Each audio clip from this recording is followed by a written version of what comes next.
আসসালামু আলাইকুম, সবাইকে শুভেচ্ছা। আমি আরজি কিবরিয়া বলছি, ঢাকা এফএম এর ইউটিউব চ্যানেল থেকে। অরিজিনাল চ্যানেলে এই মুহূর্তে আপনারা আছেন, তো সবাইকে অনুষ্ঠান শোনার আগে বিনীতভাবে অনুরোধ করছি আমাদের চ্যানেলটি সাবস্ক্রাইব করবার জন্য। এখানে সাবস্ক্রাইব বাটনটি আছে, প্লিজ ক্লিক করবেন। পাশে একটা বেল বাটন আছে, বাটনটি অন করে নেবেন। সবার প্রতি রিকোয়েস্ট থাকছে। Thank you very much. প্রথমে আপনার নামটা একটু বলেন আমাকে। আমার নাম আব্দুর রশিদ। আব্দুর রশিদ, বয়স কত এখন? এখন 25-26 চলবে আমার আইডিয়া। আপনার আইডিয়া হচ্ছে 25 থেকে 26। 26। আপনি এক্সাক্ট বয়সটা জানেন না, তার পেছনে কারণ আছে, এবং কারণটা আমরা যখন অনুষ্ঠানটা শুরু করব, মানে আপনার কাছ থেকে যখন আমরা ইন ডিটেল জানবো, তখন হয়তো আমাদের শ্রোতা যারা আছেন তারা জানবেন। আর থাকছেন কোথায় বর্তমানে? বর্তমানে আছি আমি জাহাজে আছি, জাহাজ যেখানে যায়। বর্তমানে আছি নবপুরা, যশোর, উভয়নগর। মানে জাহাজ যেখানে যায় আপনার সেখানেই ঠিকানা? ওখানে। কিন্তু আপনার এমনিতেই ঠিকানা, স্থায়ী ঠিকানা কোথায়? স্থানে কোনো ঠিকানা নাই। যেরকম আমার জাহাজে যারা চাকরি করে, কতজন চাকরি ছেড়ে চলে যায়, বহুত ভার্সিটির কলেজে। ন্যাশনাল আইডি কার্ড নাই? কার্ড কিছুই নাই আমার। 15 বছর যাবত আমি এই লাইনে আছি। অদ্ভুত এক জীবন গল্পের মুখোমুখি হব প্রিয় শ্রোতা, গেট রেডি। আপনারা সবাই একটু নড়ে চড়ে বসেন। শুধু এটুকুই বলতে চাই শুরুতে। আপনি এসেছেন কোথা থেকে এখন? আমি আসছি এখন যশোর, উভয়নগর থেকে। যশোর থেকে এসেছেন? জি, যশোর, উভয়নগর। আমাদের এই জীবন গল্প অনুষ্ঠানের খোঁজ পেলেন কিভাবে? আমি একদিনকে জাহাজের সেজের উপর শুয়ে রয়েছি। আমাদের এক লস্কর, যিনি কন্টিনিউ শোনেন, তিনি কলেজে পড়াশোনা করেন। আচ্ছা। তিনি এখন ওই কলেজ থেকে ওই জায়গায় গেছে 2 মাসের জন্য। তাই উনি কন্টিনিউ শুনেন। পরে ওনার বাড়ি কোথায়? ওনার বাড়ি যশোরের ভিতরে পড়ছে। আচ্ছা। তাই আমি বললাম যে এটা কি শোনো? বললো এটা এক জীবন গল্পের কাহিনী। তাই বললাম তো এটা আমি শুনতে চাই। তাই 2 ঘন্টা হইলো অনুষ্ঠানটা, 2 ঘন্টা আমি শুনলাম। শোনার পরে আমাকে নাম্বার দিল, বললো কিবরিয়া স্যারের একটা আমি বই কিনছি। তাই আমি বললাম আমি তো লেখাপড়া জানি না, তাই আমি বই দিয়ে কি করবো? বললো তাই তুমি আর একটা অনুষ্ঠান আছে, ওটা শোনো। পরে শোনার পর আমি ওই অনুষ্ঠান থেকে নাম্বারটা নিয়ে কল করি। আচ্ছা, মানে আপনি তাহলে একটা দুটো অনুষ্ঠান শুনে আমাদের অনুষ্ঠানে আসতে চেয়েছেন? জি। আমরা খুব লাকি, বিশেষ করে আমি বলবো যে আমি ব্যক্তিগত অনুভূতি আসলে কখনোই শেয়ার করতে চাই না আমাদের এই অনুষ্ঠানে, কিন্তু এই ধরনের সিচুয়েশন যখন মুখোমুখি হয়ে যায়, আসলে এত বেশি ভেতর থেকে অনুভূতি চলে আসে, শেয়ার না করে পারি না। মানে জাহাজের মাস্তুলে বসে এই ধরনের অনুষ্ঠানগুলো আপনারা শুনতেন? জি, আলহামদুলিল্লাহ। This is really really amazing thing যে রেডিওর একটা অনুষ্ঠান এত বড়ভাবে মানুষের কাছে স্প্রেড হতে পারে, বাংলাদেশের আনাচে কানাচে সব জায়গায় এই অনুষ্ঠানগুলো মানুষ শোনেন। ওকে, আমাদের এই অনুষ্ঠানটি যারা রেডিওতে চলাকালীন সময় কোনোভাবে মিস করবেন, তারা চাইলে ইউটিউব থেকে আমাদের এই অনুষ্ঠানগুলো ডাউনলোড করতে পারেন, এবং ইউটিউবই হচ্ছে আমাদের একেবারে পুরো আর্কাইভটা আমরা ওখানে দিয়ে রেখেছি, এই অনুষ্ঠানের একেবারে জন্মের দিন থেকে, শুরুর দিন থেকে। ওকে, এবং একই সাথে সিক্রেটস অনুষ্ঠানের একেবারে শুরুর দিন থেকে। আমাদের ইউটিউবের ঠিকানা www.youtube.com/dfm904। আমি আবারও বলছি, youtube.com/dfm904। চ্যানেলটি আছে ঢাকা FM 90.4 নামে। প্লিজ ওখানে সাবস্ক্রাইব করবেন, এবং পাশে যে বেল বাটনটি আছে এটা অবশ্যই অন করে নেবেন। তো কি নাম বলছিলেন আপনার? আব্দুর রশিদ। রশিদ ভাই, ডাকনাম রশিদ? জি। শুরু করুন একেবারে ছোটবেলা থেকে, যেখান থেকে আপনার মনে আছে। ছোটবেলা থেকে আমি যখন এটা বুঝে উঠলাম, আমাকে স্কুল যেতে দিত না, ওই বাপ মা রাখতো। আমার চাচা চাচির ঘরে গেলে পারে তারা বলতো তুই তো এদের সন্তান না, তোরে কিনে আনছে এরকম, তুই এর কথা শুনোস কেন? আমি আবার ওই ছোটোকাল থেকে প্লেট বাটি এটা ওটা আমার মেজে দিতাম ছোটোকাল থেকে, যখন আমি বুঝি। তা আমাকে বলতো তোরা ডাকলে তুই শুনবি না, এগুলো তুই কেন করস? আচ্ছা। তাই আমার ওই এসব কথা বলে দিত। তা আমার হালকা হালকা স্মরণ আছে। তাই ওই আমার মা যখন ডাকতো যে রশিদ এই জিনিসটা নিয়ে আইতো, আমি বলতাম তুমি আমার মা না, আমি কেন আনবো? আপনার মায়ের কি আর অন্য কোনো ছেলে মেয়ে ছিল? জি না, শুধু আপনি ছিলেন? শুধু আমি। কিন্তু আমাকে কিনে নিয়ে এসে, কোত্থেকে কিনে নিয়ে এসে আমি আজও জানতে পারিনি। তো আপনি এটা বললে আপনার মা কি বলতো? তবে আমার মা খুব কিছুই বলতো না, খুব করে থাকতো, মুখ করে থাকার পর তখন বলতো তোকে কে বলছে? আমি বলছি যে ওই আমার কাকি আম্মা বললো, ও আব্বু বললো ওরা মিথ্যা বলছে, তুই ওখানে যাবি না। তা আমি বললাম যাবো না। তাই ঠিক আছে যাবো না। পরে আবার এরকম ভাবে দোকান, হাটে, বাজারে যে কোনো জায়গায় যাই, গেলি পাদে ওই এরকম কথাবার্তা বলে যে তোর তো বাপ মা নাই, টাকা পয়সা আছে, তোরে তো কিনে নিয়ে এসছে এভাবে। তা আমি বললাম এভাবে কিনে নিয়ে এসছে, তাই এটা আমি কি করব? আমি তখন ততটা বুঝি না, 2001 সালের ঘটনা। জি। তো তখন ওই আমার সেম আমার চাচা তো ভাই আছে, তাদের ঘরে শুইলাম। শোয়ার পরে আমি টাকা পয়সা কিছুই নেই। বলছে আমার কাছে টাকা ছিল 10,000, তুই টাকা নিছিস।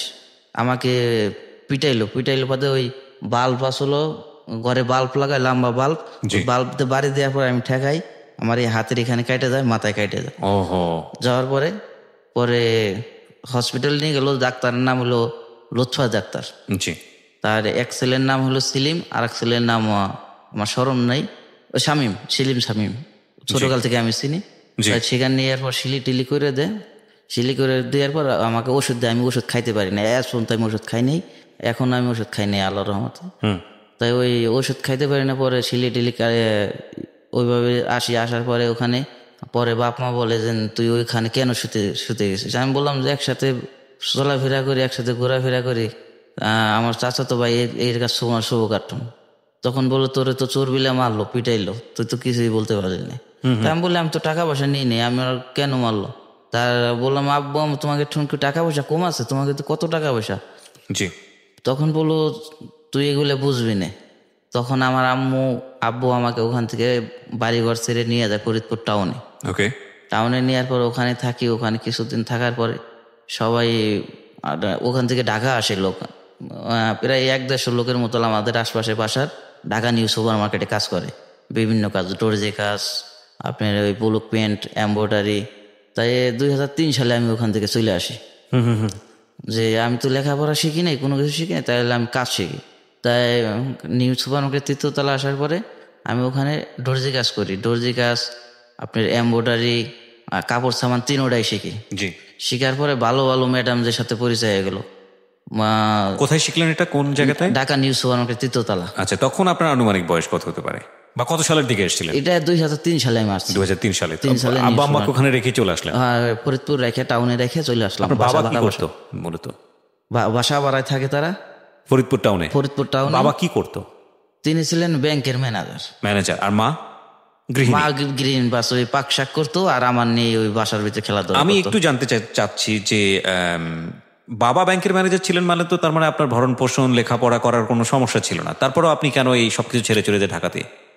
আমার ছোটকাল থেকে কিনার পর থেকে মানে আমার লেখাপড়া করাই নাই, মানে সবসময় আমার ওই মায় আমার কাছে রাখতো। রাত্রে দিন শুইতাম, তখন আব্বু আম্মুর মাঝখানে আমি শুইতাম, আর লেখাপড়া আমার করতে দিত না। ওই চাচা তো বাইরে লেখাপড়া করতে যাইতো, আমার মারতো যে তুই এর ছেলে না, তুই কেন এসছিস, মারা ধরা করতে দেখে আমার আর লেখাপড়া করায়নি। সম্পত্তি আছে, বহুত সম্পত্তি, প্রায় 100 বিঘে সম্পত্তি, 52 শতকের বিঘা, 100 বিঘে সম্পত্তি আছে। তারা 4 ভাই ছিল। আমার আব্বু 52 শতকে বিঘা, আমরা তো জানি 33 শতকে বিঘা। না, 52 শতক আমাদের ওদিকে। আচ্ছা, যশোরই তো? যশোরে 90 শতক, 92 শতক যশোরে, ফরিদপুর 52 শতক। আচ্ছা ঠিক আছে, আমার হিসেব জানা নাই।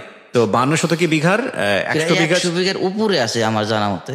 এবং সেটা আপনার বাবা মানে পালিত বাবা কত বিঘা পেয়েছিল? প্রায় 25 ভাগ হয় নাই, একসাথে ছিল, সবাই মিলে একসাথে ছিল।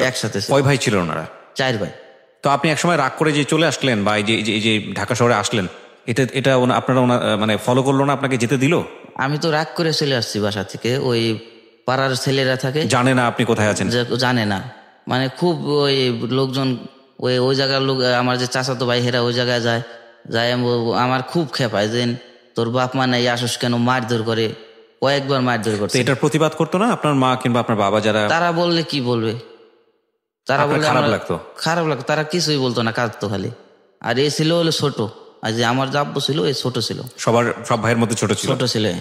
তাই তখন আমি ঢাকা চলে আসার পরে করার পরে নায়িকা শাবানাস আফা এদের সাথে পরিচয় হয়। ওই তারা কাপড় চোপড় ওখানে আনতে। কোথায় কাপড় বানাতেন? ঢাকা নিউ সুপার মার্কেট 3য় তলা। আচ্ছা। শাহনাজ আফা আসে আমাদের দোকান, কাস্টমার হয়। আমি খুব ছোট ছিলাম, খুব আদর করতাম। এক মান্না আফা ছিল, এর বাড়ি ছিল সিলেট, চুল ছিল খাটো খাটো।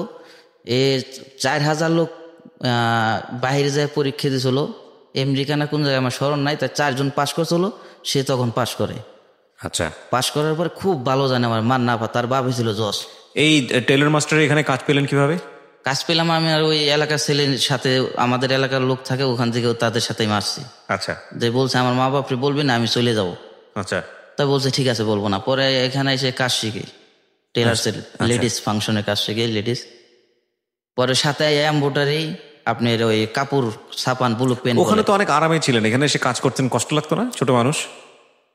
আমার তখন মনে করেন যে আসছি ওই যে মারধর করে চাচাতো ভাইরা, শহরে বাড়ি থেকে শহর গেছে, তারপরে ওখানে যে মারধর করে। শহরে কেউ মারধর করে? মারধর করে। আমার বড় তারা চাইতেছে যে এই যদি বড় হয় এই সম্পত্তির পুরো ভাগ পাবে। কত কত সম্পত্তি আছে, এক এক বিঘে 15-20 লাখ টাকা যাবে, এরকম আছে। আচ্ছা আচ্ছা। এই জমি জমার জন্য যে মানে ফরিদপুর শহরে এসে মারধর করতো? মারধর করতো। বলতো যে আমার চাচাকে, আমার যে আব্বু ছিল, আমার চাচা বলতো যে আমার ছেলে আছে, আমার ছেলে তুই নিলে তুই পারিস, আমার ছেলেকে তুই ছেলে মানালি সমস্যা কি? আমার চাচা বলতো। আচ্ছা আচ্ছা, মানে আপনার বাবাকে, পালিত বাবাকে এটা বলতো যে আমার তো ছেলে আছে, তুই আমার এক ছেলে নিস না কেন? আমি তোকে দিয়ে দিলাম এই ছেলে, তুই বাইরের থেকে ছেলে কেন কিনে নিয়ে এসে তুই মানুষ করছিস? আর একজনের সন্তান, এই সন্তান কার তুই জানোস? ওই সে বলে আমি তো আনছি কিনে, এটা আমার ব্যক্তিগত ব্যাপার। তো এই কথা বললে হয়তো পরে আর আপনি বাবা মাকে জিজ্ঞেস করতেন না যে কোথা থেকে কিনে নিয়ে আসছো? আমাকে বললে হয়তো আমাকে কখনো বলে নাই, আমি বহুত প্রশ্ন করছি। পরে আমি রাগ করে চলে আসার পরে ঢাকা এখানে ভালো পরিচিত হয়ে যায়।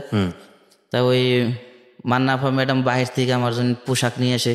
তখন তিনি জানেন না যে আমার মা বাপ নাই, এরকম ঘটনা। পরে আমার জন্য বাহির থেকে বহুত পোশাক কিনে এসে, তখন সে 60টা 70টা 100টা ড্রেস পর্যন্ত বানাইতো, বাইরে নিয়ে যেত। আচ্ছা। তখন ওই বাসা থেকে কুরবানি আইলি হয়তো রুটি মাংস বোনাই নিয়ে আসতো। আমি ছিলাম 5 বছরের মতো হয়ে যাবে, ভালো রিলেশন হয়ে যায়। আরো ম্যাডাম ছিল, বহুত ম্যাডাম ছিল। আর একটা ম্যাডাম ছিল বিউটি বিশেষ, হিন্দু ছিল, ফার্মগেট তেজগাঁ থানার সাইডে ওখান থাকতো। তার বাসায় গেট দারোগানো ছিল 3-4টে। তা আমি ওখানে ওই ম্যাডামের বাসায় যাইতাম, ফোন করে আমার বলতো, আমার ওই মালিকরে বলে যেত যে না রশিদকে ড্রেসটা দিয়ে পাঠাই দাও। তার 2টা ড্রাইভার ছিল। তার ওয়াইফ, ওই ম্যাডাম এক গাড়ি নিয়ে চলতো, তার হাজবেন্ড এক গাড়ি নিয়ে চলতো। তাই আমি তখন ওই বাসায় গেলি 1500-1500 টাকা দিয়ে দিত পকেট খরচ। আমি আবার কি করতাম, ওখান থেকে 5 টাকা দিয়ে, তখন 5 টাকা ভাড়া ছিল, ফার্মগেট যায় নামতাম। ওখান থেকে এক সিএনজিটি বলতাম বাইরে গেটে থেকে যে আমার ভিতরে নামাই দিবা, কত নিবা? 50 টাকা। তাই ওখানে গেলি বলতো রশিদ সাহেব আসছে, কল দিয়ে বলতো উপরে। তাই বলতো ঠিক আছে, বলতো সিএনজি নিয়ে আসছে কি করবো? তাই বলতো যে ঠিক আছে তুমি উপর বাড়াই দাও। গেলে হয়তো বলতাম ম্যাডাম আমি তো সিএনজি নিয়ে আসছি। তাই বলতো ঠিক আছে, সিএনজি তো আপ ডাউন জাম, তাহলে তো 200-300 টাকা ভাড়া লাগবে, তুমি যাও 1000 টাকা নিয়ে যাও। আমি কিন্তু 50 টাকা ভাড়া দিয়ে নিয়ে গেতাম। পরে ওখান থেকে আমি সিনেমা দেখতাম। আচ্ছা। ওই টাকা দিয়ে সিনেমা দেখতাম, পরে যাইতাম আবার নিউ মার্কেট, মানে কি Dhaka new market? Dhaka new super market. আচ্ছা আচ্ছা, এই যে নীলক্ষেতের পাশে? নীলক্ষেতের পাশে, জি। আচ্ছা, কি দোকানের নাম ছিল? দোকানের নাম ছিল ঢাকা রাজধানী, আর কি রাজধানী বলতো, রাজধানী টেইলার্স ছিল। আচ্ছা। তিনি এখন নাই, তিনি মারা গেছেন অ্যাক্সিডেন্ট করে, মোটরসাইকেল অ্যাক্সিডেন্ট করে। তো তখন ওখানে করার পরে এরকম ভাবে কিছুদিন গেল, যাওয়ার পরে তিনি মোবাইল কিনলেন। প্রথম কে মোবাইল কিনলো? এই আমার যে মালিক। আচ্ছা। তিনি মোবাইল কিনলেন। মোবাইল কেনার পর 4000 টাকা কত টাকা সিম কিনলো, আর ওই নোকিয়া মোবাইল কিনলো। মোবাইল কেনার কিছুদিন পরে আমি বাড়ি গেলাম। বাড়ি যাওয়ার পর নাম্বার দিয়ে আসলাম। আমার বহুত বকলো যে তুই তো আমাকে সম্পত্তির অভাব আসেনি, টাকা পয়সার অভাব আসেনি, তুই কেন গেছিস? আমি বলছি মা তুমি তো আর চিরদিন থাকবো না, আব্বু আম্মু চিরদিন কারো থাকেন।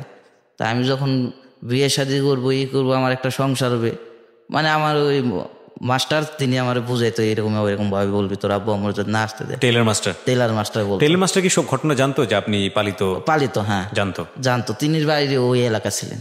আচ্ছা। পরে আমার বুঝাই দেওয়ার পরে আমি যাই বললাম যে যখন তোমরা বৃদ্ধ হয়ে যাবে আমি তোমাদের কি খাওয়াবো? তখন আমি বিয়ে শাদী করবো, আমার তো বাচ্চা কাচ্চা হবে। তাই বললো যে বাচ্চা কাচ্চা তো হবে, কথা ঠিক আছে, তাইলে ঠিক আছে তুই যাই কাজ যখন করতিস তাই করা তো থাক। পরে আমি এই কথা বলে ফের চলে আসার পরে কিছুদিন পরে ওই তখন 10 টাকা আমি লেট নিত। আমার মাস্টারের মোবাইলে কল আসছে যে রশিদ আছে ওখানে, করছে আমার ওই চাচা। বলছে হ্যাঁ আছে। বলছে ওর আব্বু আম্মু তো গাড়ি অ্যাক্সিডেন্টে মারা গেছে। কিভাবে? বলছে ওই টিরাকে ধাক্কা দিয়ে ওই পাশে লিখছে, টেপাখোলা লিক আছে, নাম করা লিক, ফরিদপুর টেপাখোলা লিক। তো ওই লিকের ভিতরে পড়ে মারা গেছে। খেলাম, যাওয়ার পরে মাটি টাটি দিল, দেওয়ার পরে কি দেখলেন আপনি? গিয়ে দেখলেন? আমি যাই দেখলাম যে লাশ ওইখানে পড়ে রয়েছে, পোস্টমর্টম করে আসছে, কাটা এখান থেকে কাটা, পেটের এখানে কাটা। পরে ওনারা কি গাড়িতে ছিল নাকি রিক্সায় ছিল? ওনারা ছিল রিক্সায়। থাকা অবস্থা? রিক্সাওয়ালার কি অবস্থা? রিক্সাওয়ালার আমি আজ পর্যন্ত খোঁজ পাইনি, খালি আমার আব্বু আমাকেই পাইছি। তাই আমি প্রশ্ন করি, প্রায় আমি 6 মাস ওখান থাকি। 6 মাস থাকার পরে ওই তখন শহরে না, ওই আমার যেখানে মানে দেশের আঞ্চলিক বাড়ি তখন ওখানে থাকি। পরে আমার ওই চাচা তো ভাই, আমার চাচা আর 2-3টা ছেলে ওই ইরিদানের বুলুক করে, ওখানে একটা মেশিন ফিট করা ছিল, ওই জায়গায় একটা ঘর আছে, ওই ঘরের ভিতরে আমার নিয়ে যায়। তাই ঘরের ভিতরে নিয়ে গেলে পদে আমার মারধর করে, যে করে তুই এখান থেকে চলে যাবি, আর যদি না আর একটা ছেলে আসে মারে, ওর সাথে একসাথে ঘোরাফেরা করতাম। তাই কয় কি যেন ঘর আটকায় না, ওর মুখ দেখলে আমি ওরে মারতে পারবো না, ওর মুখ দেখলে আমার মায়া লাগে, ওর মারতে পারবো না আমি। পরে ঘর আটকায় হালকা অন্ধকার, পরে মারধর করে লাঠি দিয়ে, আমার হাত থায় পিছন বান্ধা। আমি ওকে বলি তুই আমার ধর্মে ভাবতাও, তুই আমার মারিস নে।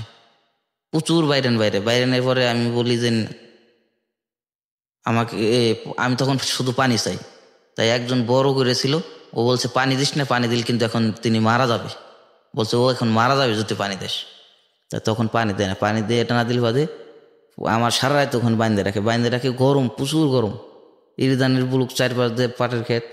পরে ওই দরজার কাছে যাই আমি শুয়ে থাকলে সকালবেলা আসে, আইসে সেরে ওই মেশিনে গোসল টোসল করে আমাকে 5,000 টাকা দেয়। টাকা দিয়ে বলে তুই এখান থেকে চলে যাবি, জীবনে আর এদিকে আসবি না যদি বাঁচতে চাস। এই কথা বলে আমি চলে যাই।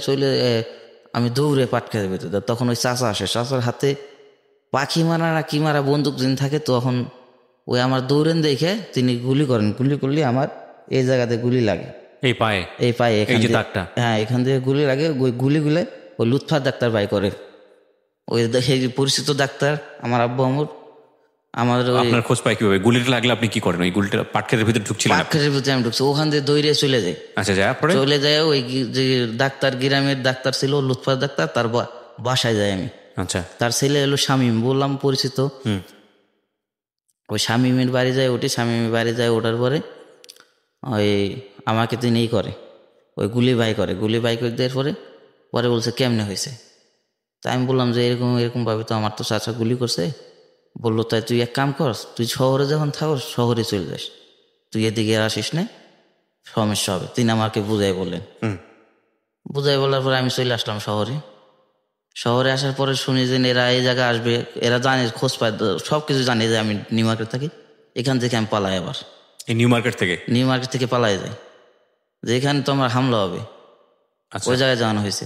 আপনাকে যখন কিনে নিয়েছিল, আপনার জানা আছে কিনা বা এরকম কোনো কিছু জেনেছেন কিনা যে কাগজপত্র করে নেয়া, বা আপনি যে তাদের সন্তান, এরকম কোনো কিছু কি করেছেন? কোনো কিছুই জানি না, কিন্তু ছিল কিনা না ছিল, এটা তো ওই ঘরে ছিল, ঘর তো তখন ভেঙে ফেলাইছে। আচ্ছা, এস পর্যন্ত আমি জানতে পারি নাই যে আমার বয়স কত, আমি কোত্থেকে এসছি, কিভাবে এসছি। খালি এতটুকু জানি, এলাকার মুখে শুনছি যে তোকে কিনে আনছে, কোত্থেকে আনছে তা বলতে পারি না। আচ্ছা, তো নিউ মার্কেট থেকে আপনি পালালেন? তারপর নিউ মার্কেট থেকে পালা চলে গেলাম জাহাজে। গেলেন কিভাবে? জাহাজে গেলাম আশুগঞ্জ, এখান থেকে আশুগঞ্জ গেলাম। এখান থেকে আমার পকেটে টাকা নেই, নিউ মার্কেট থেকে পালাইলাম যে এরা আসতেছে, তাই আমি না বলে, মালিককে না বলে পালাই গেলাম। পালাই যাওয়ার পরে এখন সাইদাবাস থেকে বাদ যায় না, সাইদাবাস আমি যাব কিভাবে? তাই ওই নীল ক্ষেতের ওই জায়গা থেকে একটা রিক্সায় একটা ম্যাডাম ওঠে, বৃষ্টি চলে তখন। তা ম্যাডাম উঠলে আমি রিক্সার পিছনে উঠি, যে ওই ম্যাডাম বলে যে সাইদাবাদ যাবেন? ওই রিক্সাওয়ালা বলে হ্যাঁ যাবো। তাই আমি ওই রিক্সার পিছনে উঠলে ফাঁদে কিছু দূর গেলে ওই ভার্সিটির হোস্টেল আছে, ওই জায়গা থেকে একজন বলে ওই পিছনে ছিনতাইকারী রয়েছে। তাই এই কথা বলে ওদের রিক্সা থামে, আমি দৌড় দেয় না, আমি তো আমার তখন টাকা নাই, আমি সাইদাবাদ যাবো, ওখান থেকে মানে আশুগঞ্জ যাবো। বলছে এরকম আশুগঞ্জ গেলি জাহাজের চাকরি পাওয়া যায়, আমাদের ওই জায়গায় সে চাকরি করে আসছে, সে গল্প করছে নিউ মার্কেট থেকে। তাই আমি ওখানে যাবার জন্য প্রোগ্রাম নিয়েছি। তারপরে ওই ভার্সিটির পোলাপান ভিতর থেকে, কলেজের পোলাপান আসলো, ভার্সিটির পোলাপান এসে খুব মারধর করলো, ভিতরে নিয়ে গেলো, নিয়ে এসে আমার হাত বাঁধতে পাক করে, তখন চলা আছে, আমের চলা, এইসব চলা দিয়ে বাইরে এসে প্রচুর বাইরে আমাকে নীলক্ষেত যে থানায় দিয়ে দিল। তাই থানায় দিয়ে, কত সালের ঘটনা এটা মনে আছে? এটা 2007 সাল। এই 7 সালে। আচ্ছা, 7 সালে তখন এই ইউনিভার্সিটি ছিলাম, এরা পিটালো, ইউনিভার্সিটির ছেলেরা বললো যে তোদের জন্য আমাদের নাম খারাপ হয়, ছিনতাই করস তোরা, নাম পরে যে ভার্সিটির ছেলে ফেলে ছিনতাই করে। আচ্ছা, বলে পেটালো? হ্যাঁ, পিটাই, হাতও বাঁধ নেই, পিটাই দিয়ে থানা। এখানে একটু ইন্টারাপ্ট করি প্রিয় শ্রোতা, মাফ করবেন। দেখুন, এই ছেলেটাকে আপনারা পেটালেন, তার পেছনের কারণটা এটা যে আমরা অনেক বেশি পরিমাণের খুব বাজে অভিজ্ঞতার মুখোমুখি হয়ে রাস্তায় বেরোলে এই ছিনতাইকারীদের দ্বারা, যে কারণে হয়তো বা রাগটা উঠেছে এর ওপরে। কিন্তু এই যে একটা মানুষকে আমরা মানলাম, ইন্টারেস্টিং বিষয় না যে আজকেই যে রশিদকে আপনি এই মুহূর্তে জানলেন, এই রশিদকে আপনি যখন ধরলেন, বা মানে আমি আপনি করে সম্বোধন করছি যে এই কারণে যে যারা শুনছে তাদের মধ্যে হয়তো নিশ্চয়ই অনেকে এরকম আচরণ করেন, সঙ্গে সঙ্গে যদি জানতে পারতেন যে রশিদের ব্যাকগ্রাউন্ডটা কি, যদি চমৎকারভাবে ফুটে উঠতো আপনার চোখের সামনে, তাহলে কি আপনি ওর গায়ে হাত তুলতে পারতেন না? কারণ আপনি যদি মানুষ হয়ে থাকেন তাহলে সেটা সম্ভব ছিল না। ইন্টারেস্টিং বিষয় হচ্ছে প্রত্যেকটা মানুষেরই এরকম হার্ট টাচিং একটা ব্যাকগ্রাউন্ড আছে।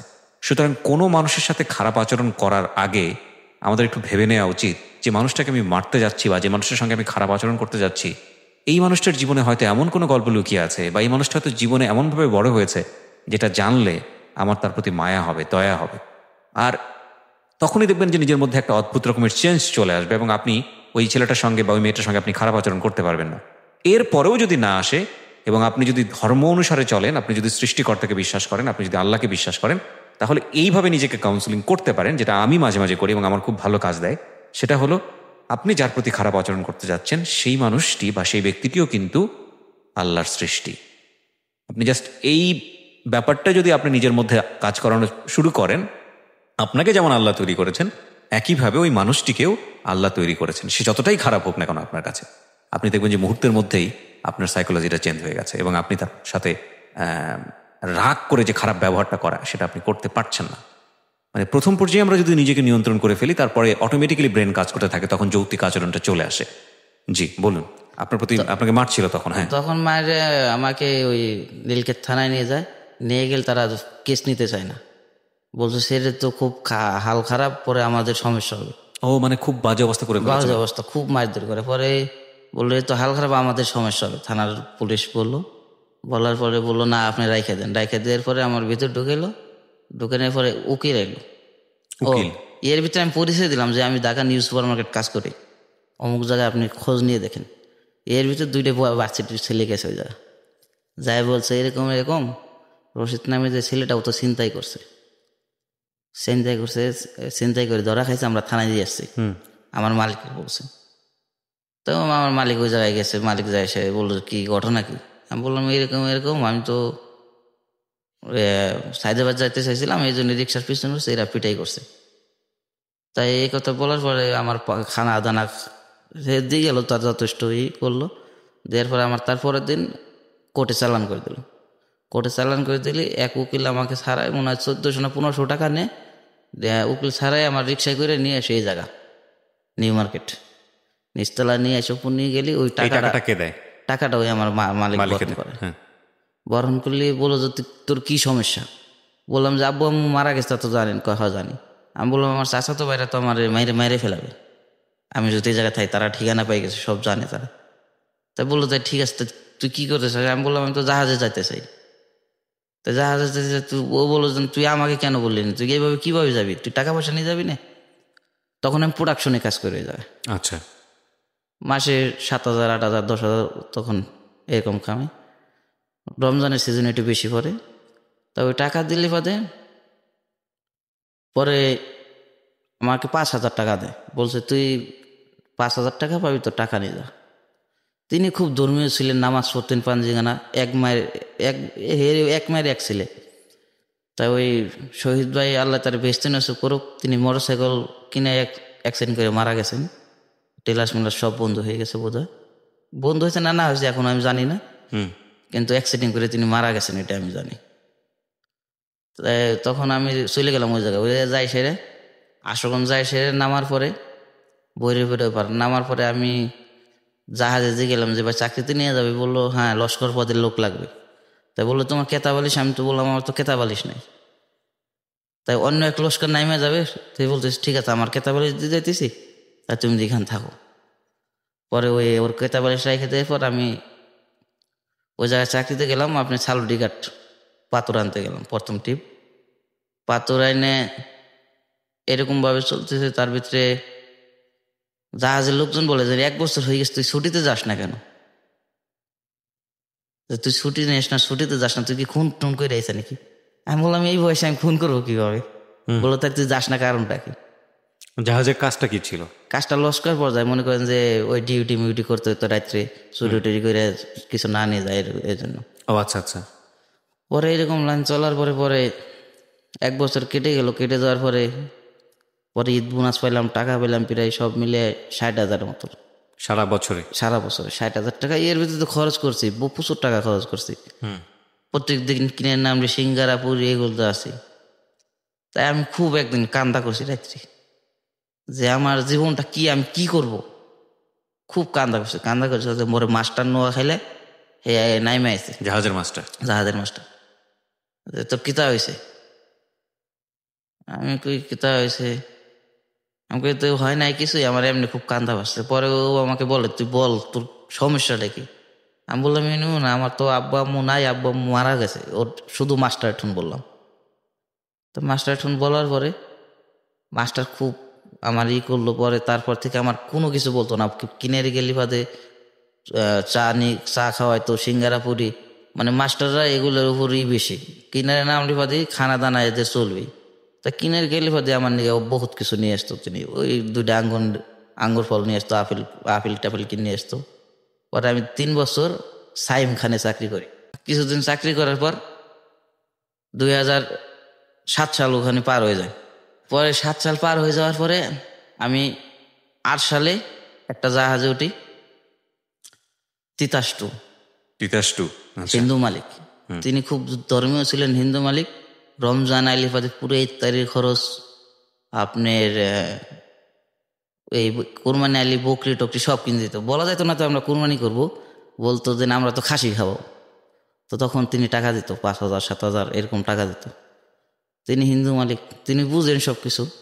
তাই তিনি প্রশ্ন করাইলো যে আপনি, ও জাহাজ ডগে উঠলো, বললো জাহাজের কি নাম দিব? তাই বললো যে তিতাস টু দেও। ও আর উপরে কি লেখা হবে? আপনি কি হিন্দু কিছু লেখা হবে না মুসলমান? বললো না না, আমি তো জাহাজে থাকবো না, তোমরা থাকবো, তোমরা মুসলমানেরই লেখো। আল্লাহু লিখে দিলাম। পরে রাসূলুল্লাহ সাল্লাম সব কিছু লেখা হলো। বললো তোমরা থাকবো জাহাজে, তোমরা নামাজ কালাম পড়বো, আমার কেন হিন্দু হিসেবে পালন করবা তোমরা? অনেক ভালো মানে। তিনি বহুত ভালো ছিল। তাই তিনি ওই নাম লেখাইলো। নাম লেখানোর পরে এর ভিতরে চলে গেলাম নোয়াপাড়া, যশোর নোয়াপাড়া টিপে যাওয়ার পরে বাজার সদাই আমি করি সম্পূর্ণ। আমি লেখাপড়া জানি না, এখন পর্যন্ত আমি লেখাপড়া জানি না, কিন্তু বাজার সদাই যত যা আছে সব আমি করি। কিভাবে? যেমন টাকা নিলাম আমি 25,000, আমি খালি এটা হিসেবে করে 25,000 ভিতরে কত টাকা ভাঙলাম আর কত টাকা লোকজনে দিলাম, খালি একটু বুঝাই দিই। তাছাড়া কি কিনলাম, মাংস 1-2 টাকা, মানে 1 2 10 15 20 এগুলো তো হিসাব বোধহয় পরবর্তীতে শিখেছেন নাকি শেখেন নাই? হিসাব আমি সব পারি, হিসাবে সমস্যা নাই, কিন্তু আপনার ওই অক্ষরজ্ঞান লেখাপড়া এগুলো শেখেন নাই? লেখাপড়া শিখি নাই, আমি লিখতে পারি কত টাকা কত সব পারি। এগুলো শিখেছেন কিভাবে? এগুলো নিজের ব্রেনটে। আপনি যে কোনো ভাষা, আপনি হিন্দি কন, 24 ঘন্টা হিন্দিতে বাত করতে পারবো। তারপর আপনার উর্দু, এগুলো আল্লাহর রহমতে যে কোনো শিখলে আমার মাথায় এটা কাজ করে, দ্রুত কাজ করে। আচ্ছা ঠিক আছে।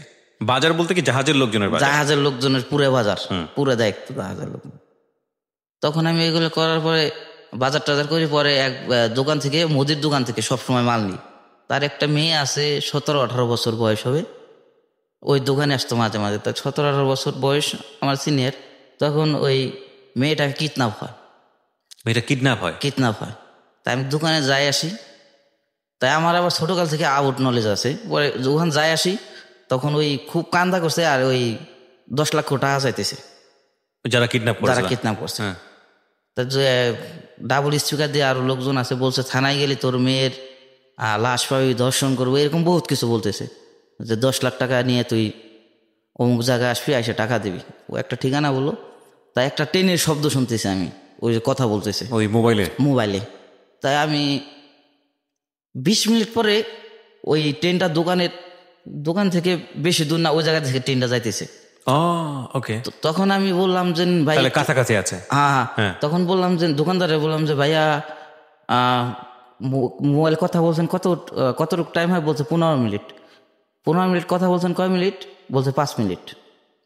আমি বললাম তাহলে 20 মিনিটের ভিতরে এই লোক আছে। বললো কিভাবে? আমি বললাম ট্রেনের শব্দটা শুনছি আমি, ওই ট্রেনটা এখন এসে পৌঁছেছে। ওর ব্রেনটা কত শার্প। তখন বললো যে কি করতে হবে? আমি বললাম যে তখন আমি মানে খুবই বললাম যে স্ট্রং, আমি বললাম যে 8-10 জন লোক যান খুব স্যাম্পল পোশাকে, কোনো প্যান্ট শার্ট কোনো কিছু হবে না, লুঙ্গি টুঙ্গি পরে যাবেন। কি হারাইছে? আমাদের বড়ি খাসি হারাইছে, কি একজন মুরগি হারাইছে, এই কথা বলে ওই এখান থেকে 20 মিনিট আগে ট্রেনটা কিরকম লাইন ধরে চলে যাবে। হ্যাঁ, এরকম গতিতে আমরা একটা গাড়িতে উঠলাম, আমি ওর সাথে গেলাম বাজার টাজার দিয়ে। আর একজনে বললাম তুমি পাকটাক করো, আমি একটু আসতেছি। তখন আমি সাথে যাই সেরে খোঁজা তাল থাকে, মেয়েটার আগে আমি চিনি, ওই বাজারে দোকানে আসতো, ওখানে চিনলাম কিভাবে। একদিন বললো কি যে না আবু একটা দোকানে আর একটা লোক ছিল কর্মচারী, তারে বলছে একটা কলম দাও, তাই কলম দিছে। তুই ছিলেন হইলো বোরকা পরা, তাই বলছে এই মনি তুমি টাকা দিয়ে যাও না। তার আবু বলছে কয় আব্বু আমার চিনেন নাই। তখন বলছে যে আজকাল কি জামানা, টুনা বললি মেয়ে কোনটা মা কোনটা কিছুই বোঝা যায় না। দোকানদার বললো এই কথা তার মেয়ের, যে আজকাল কি জামানা যে টুনা বললি ওদের মেয়ে কোনটা মা কোনটা কিছু বোঝার কাজ নেই। পরে তিনি গেল, যাওয়ার পরে আমরা ওখানে গেলাম, যাওয়ার পরে খুঁজতে শুরু করলাম রেল সাইডে দিয়ে, মানে গরিব ধরনের বস্তির মতো কিছু বাড়ি আছে, প্রায় 15-16টা বাড়ি। বললাম এই এই জায়গা থেকে একজনে ওদিক থেকে স্টার্ট করেন, যে আমাদের একটা বকরি কিনছিলাম, বকরিটা ছুটে গেছে, আপনাদের এই জায়গায় আছে নাকি, কিংবা ভ্যান থেকে নামে গেছে, বকরিটা পাইতেছি না, এই কথাকে স্টার্ট করেন। তাহলে বলবো যেন এই এলাকার লোক যদি কেন যেন আমার বকরি হারিয়ে গেছে, তাহলে বলবেন এই এলাকা তো তোমার বাড়ি না, তোমার বকরি হারার লোক এমনি সমস্যা হবে। বললেন যে আমি ভ্যান থেকে কিনে নিয়ে এসেছিলাম, এটা আমি শিখে দিলাম। তাই শিখে দিলে পাতে 8-10 বাড়ি পরে যায় সেরেই ওই মেয়েটাকে পাওয়া গেছে ঘরের ভিতরে, মানে কথা বলতেছে, মানে এটা হে চাইল ছিল মেয়েটা হলো লাইন করতো টাকা নিয়ে ওইরা দুজন ভাগবে, এটা ছিল প্ল্যান। কিন্তু বাইরে থেকে স্বর্ণ টর্ণ সব নিয়ে গেছে। মেয়ের ছেলেটা শিখিয়ে দিতেছে যে আমরা তো এই স্বর্ণ মনে দিয়ে কয়দিন খাবো, তাই তোমার বাপের তো প্রচুর টাকা, বাড়ি আছে 3 তলা, তাই 8-10 লাখ টাকা আমরা, মেয়েটাকে বলছে 8-10 লাখ টাকা হইলে বাদে আমরা ঢাকা শহরে যাই যে কোনো একটা ইটি করতে পারবো। তখন ওই মেয়েটার প্ল্যান শিখাই দেয় যে এরকম ভাবে ফোন করো, আমার আব্বা টাকা আনবে। পরে যায় সে ধরার পরে ওই ছেলের তো মায়ের ধুমা মায়ের, আমি মারি নেই, এটা মায়ের দিচ্ছে ধুমা মায়ের দেওয়ার পরে মেয়ের ব্যাগে যখন হাত দিচ্ছে, মেয়ের ব্যাগে মেয়ের মায়ের সব সৈন্য ওটা দিচ্ছে। তখন ওই ছেলেটাকে মারা অব দিল। যে ঘটনা কি, সে স্বর্ণমন্যকে এটার ভিতরে, মেয়েটার নাম ছিল স্বর্ণা। আচ্ছা, যে স্বর্ণা তুই স্বর্ণ দিয়ে কি করস? তখন বলছে যে না আব্বু আমি তো এর সাথে বাইকে আইছি, একে আমি বিয়ে করতে চাই। তা বলছিস তুই এই কথা বললি পারতি, তুই তা এ কাম করলি না কেন করলি?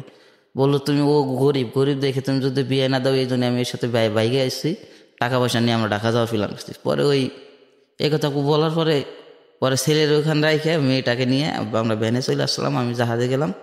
জাহাজে যাওয়ার পরে ওই তারপরে দোকান গেলে পদে মানে মেয়ের ভাই বহুত কিছু আমার খাওয়াইতো, তাল রস মস, তো ওই জায়গায় তাল গাছ বেশি হয়, তালের রস।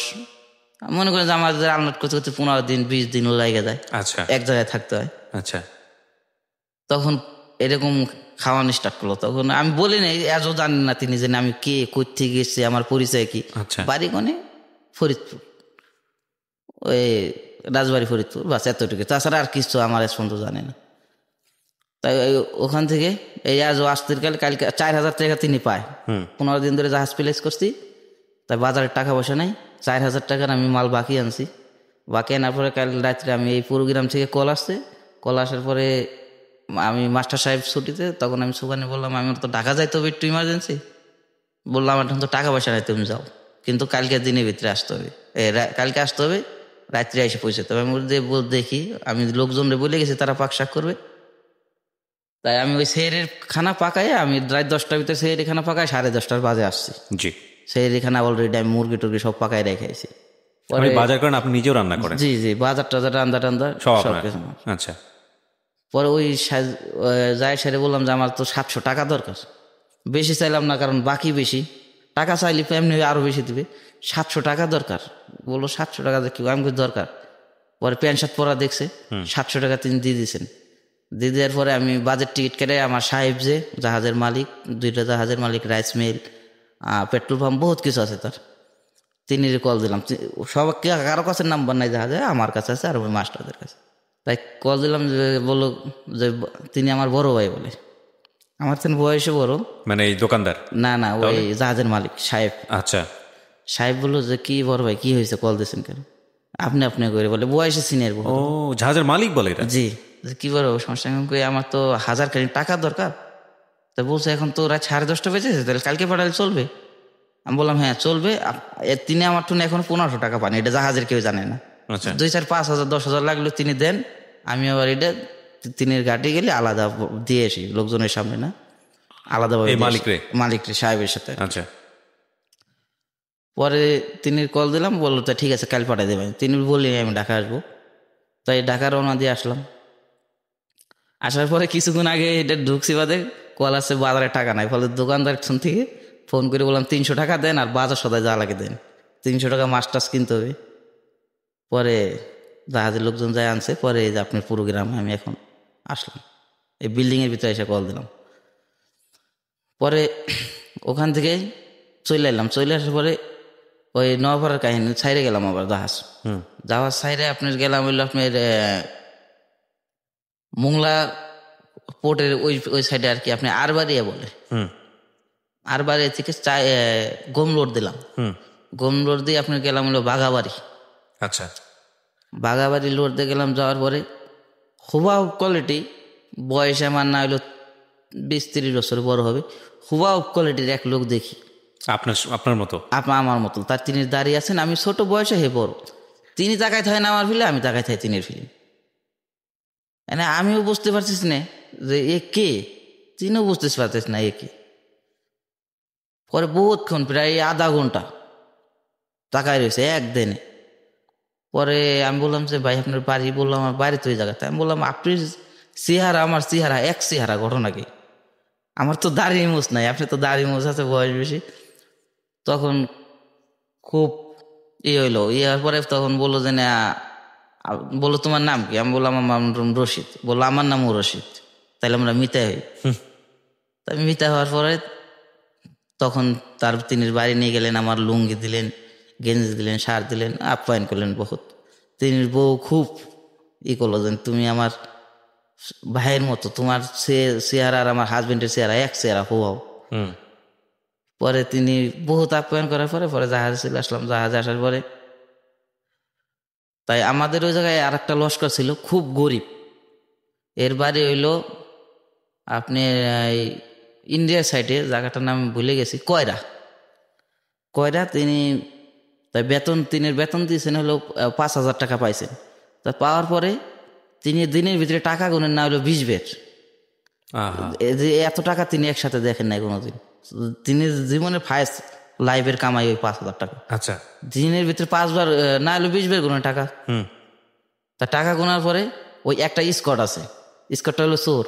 আচ্ছা। স্কটটা চোর কি করছে, ওখান থেকে রাত্রে শোয়ার পরে ওই ছেলেটার দিয়েছে নিচের সিটে স্কটে, আর ওর দিয়েছে উপরের সিটে, আর আমি একলা এক সিট। আমার সিটে আজও কোনো লোক আসে না, আমার সিট আমি একলা। তাই রাত্রে সকালবেলায় উঠে আবার টাকা গুনে দেয় 1,000 টাকা নেই। এনে আইসে রশিদ ভাই কি হয়েছে ভাই? মানে আমার বর্মিয়া বলে সবাই, বয়সে যারা বড় 80-90 বছর তারা বর্মিয়া বলে। 80 বছরের লোক আছে আমাদের জাহাজে। আচ্ছা। বর্মিয়া বলে তারাও। তাই বললো যে না রশিদ ভাই আমার তো টাকা হারাই গেছে। কি বলিস? কয় হ্যাঁ আমার 1,000 টাকা হারাই গেছে। তো মানি ব্যাগে 4,000 আছে, 1,000 টাকা নাই, তার মানে কি? ও আবার একটু পাগল টাইপের। পরে এখন বলতেছে যে স্কট টাকা নিছে, স্কটের ব্যাগ ট্যাগ সব ছিঁড়ে ফেলাইতিস টাইম। আমি বললাম শোন, টাকা যদি নেই, টাকা কি ওই যা রাখুন, তোর কাঠের ওর সিটের কাটে দিয়েছে, চেক কর। আমি ওজায় দাঁড়াই বলতেছি, তা কাঠ টান দিছে, প্রথম কাটে নিয়েছি, টাকা পাই গেছে। প্রথম কাটে নিয়েছি, টাকা পাই। ওই জাহাজের দৌড়বাড়ি বলে, ওই হাফিস দেয় এই সাইজের দৌড়বাড়ি, উডাই না বাড়ি হাত ফাড়াই নিলাম, ফিরেই সারতে পারিনি। কারে? ওই স্কটটারে। আচ্ছা। যে আমি দিনের ভিতরে 20 বের করে টাকা গুনি, আমি জীবনে এই 5,000 টাকা আমার লাইফে সহি দেই নাই। আমার বাপ মা গরিব, মাছ বেছে এটা ওটা করে আমরা সংসার চলাই। তিনি হরিণ মারতেন, বহুত হরিণ মারতেন, হরিণ মাংস আমাদেরও খাওয়াইছে সুন্দরবন এরিয়াতে। আচ্ছা। তা বললো আমি 5,000 টাকা আমার জীবনে একসাথে আমি কোনোদিন কামাই দেখিনি। 5,000 টাকা হয়েছে, তুই এই টাকা নিয়ে গেছিস? মায়ের দেশে পুরো আতত ফাইডে গেল। পরে স্কট সাহেবের অফিসে কল দিল যে আপনার স্কট তো চোর। আপনি এটা কি মালের দায়িত্ব দিয়েছেন, এই তো বড় সর, এই তো এরকম এরকম টাকা দিছে, আপনি জলদি চলে আসেন। তারা বলেছেন থানায় দিয়ে দেন। তা বললো না থানায় না, পরে অফিস থেকে আর 2টা স্কোর দিল ওরে। আমরা বললাম ও আর 2টা স্কোর যতক্ষণ না আসবে ততক্ষণ ওরে নামতে দেবো না। পরে নামতে দিলাম না, পরে ও টাকা আনলো, টাকা আনার পরে অফিস থেকে ওই আগের অফিসে কল দিলাম আমরা যে এর যে খানার বরহন এই বিলটা কে দিবে। অফিসওয়ালা বললো যে না আমরা দেবো। পরে সাইরে দিলাম। তো সাইরে দেওয়ার পরে চলে গেল। চলে যাওয়ার পরে আমরা ওই জায়গায় জাহাজ আনলোড শেষ করলাম। আনলোড শেষ করে চলে গেলাম আবার ওই বাঘাবাড়ি থেকে চাল লোড দিলাম। আচ্ছা, একটা জাহাজে কত মন চাল যায়, কত মেট্রিক টন বা কত টন? তখন আমরা 1550 এরকম। আচ্ছা, টন টন। ওরে বাবা, তো বিশাল জাহাজ। হ্যাঁ, 1200 টনও লোড হয়। মানে চালটা একটু কম হয়, চাল কম, মানে এটা তো আপনার বস্তা থাকে, আপনার লোটে উপর উঠে যায় বেশি। আচ্ছা, লোড হয় না। কত সালের গল্প বলছেন আপনি?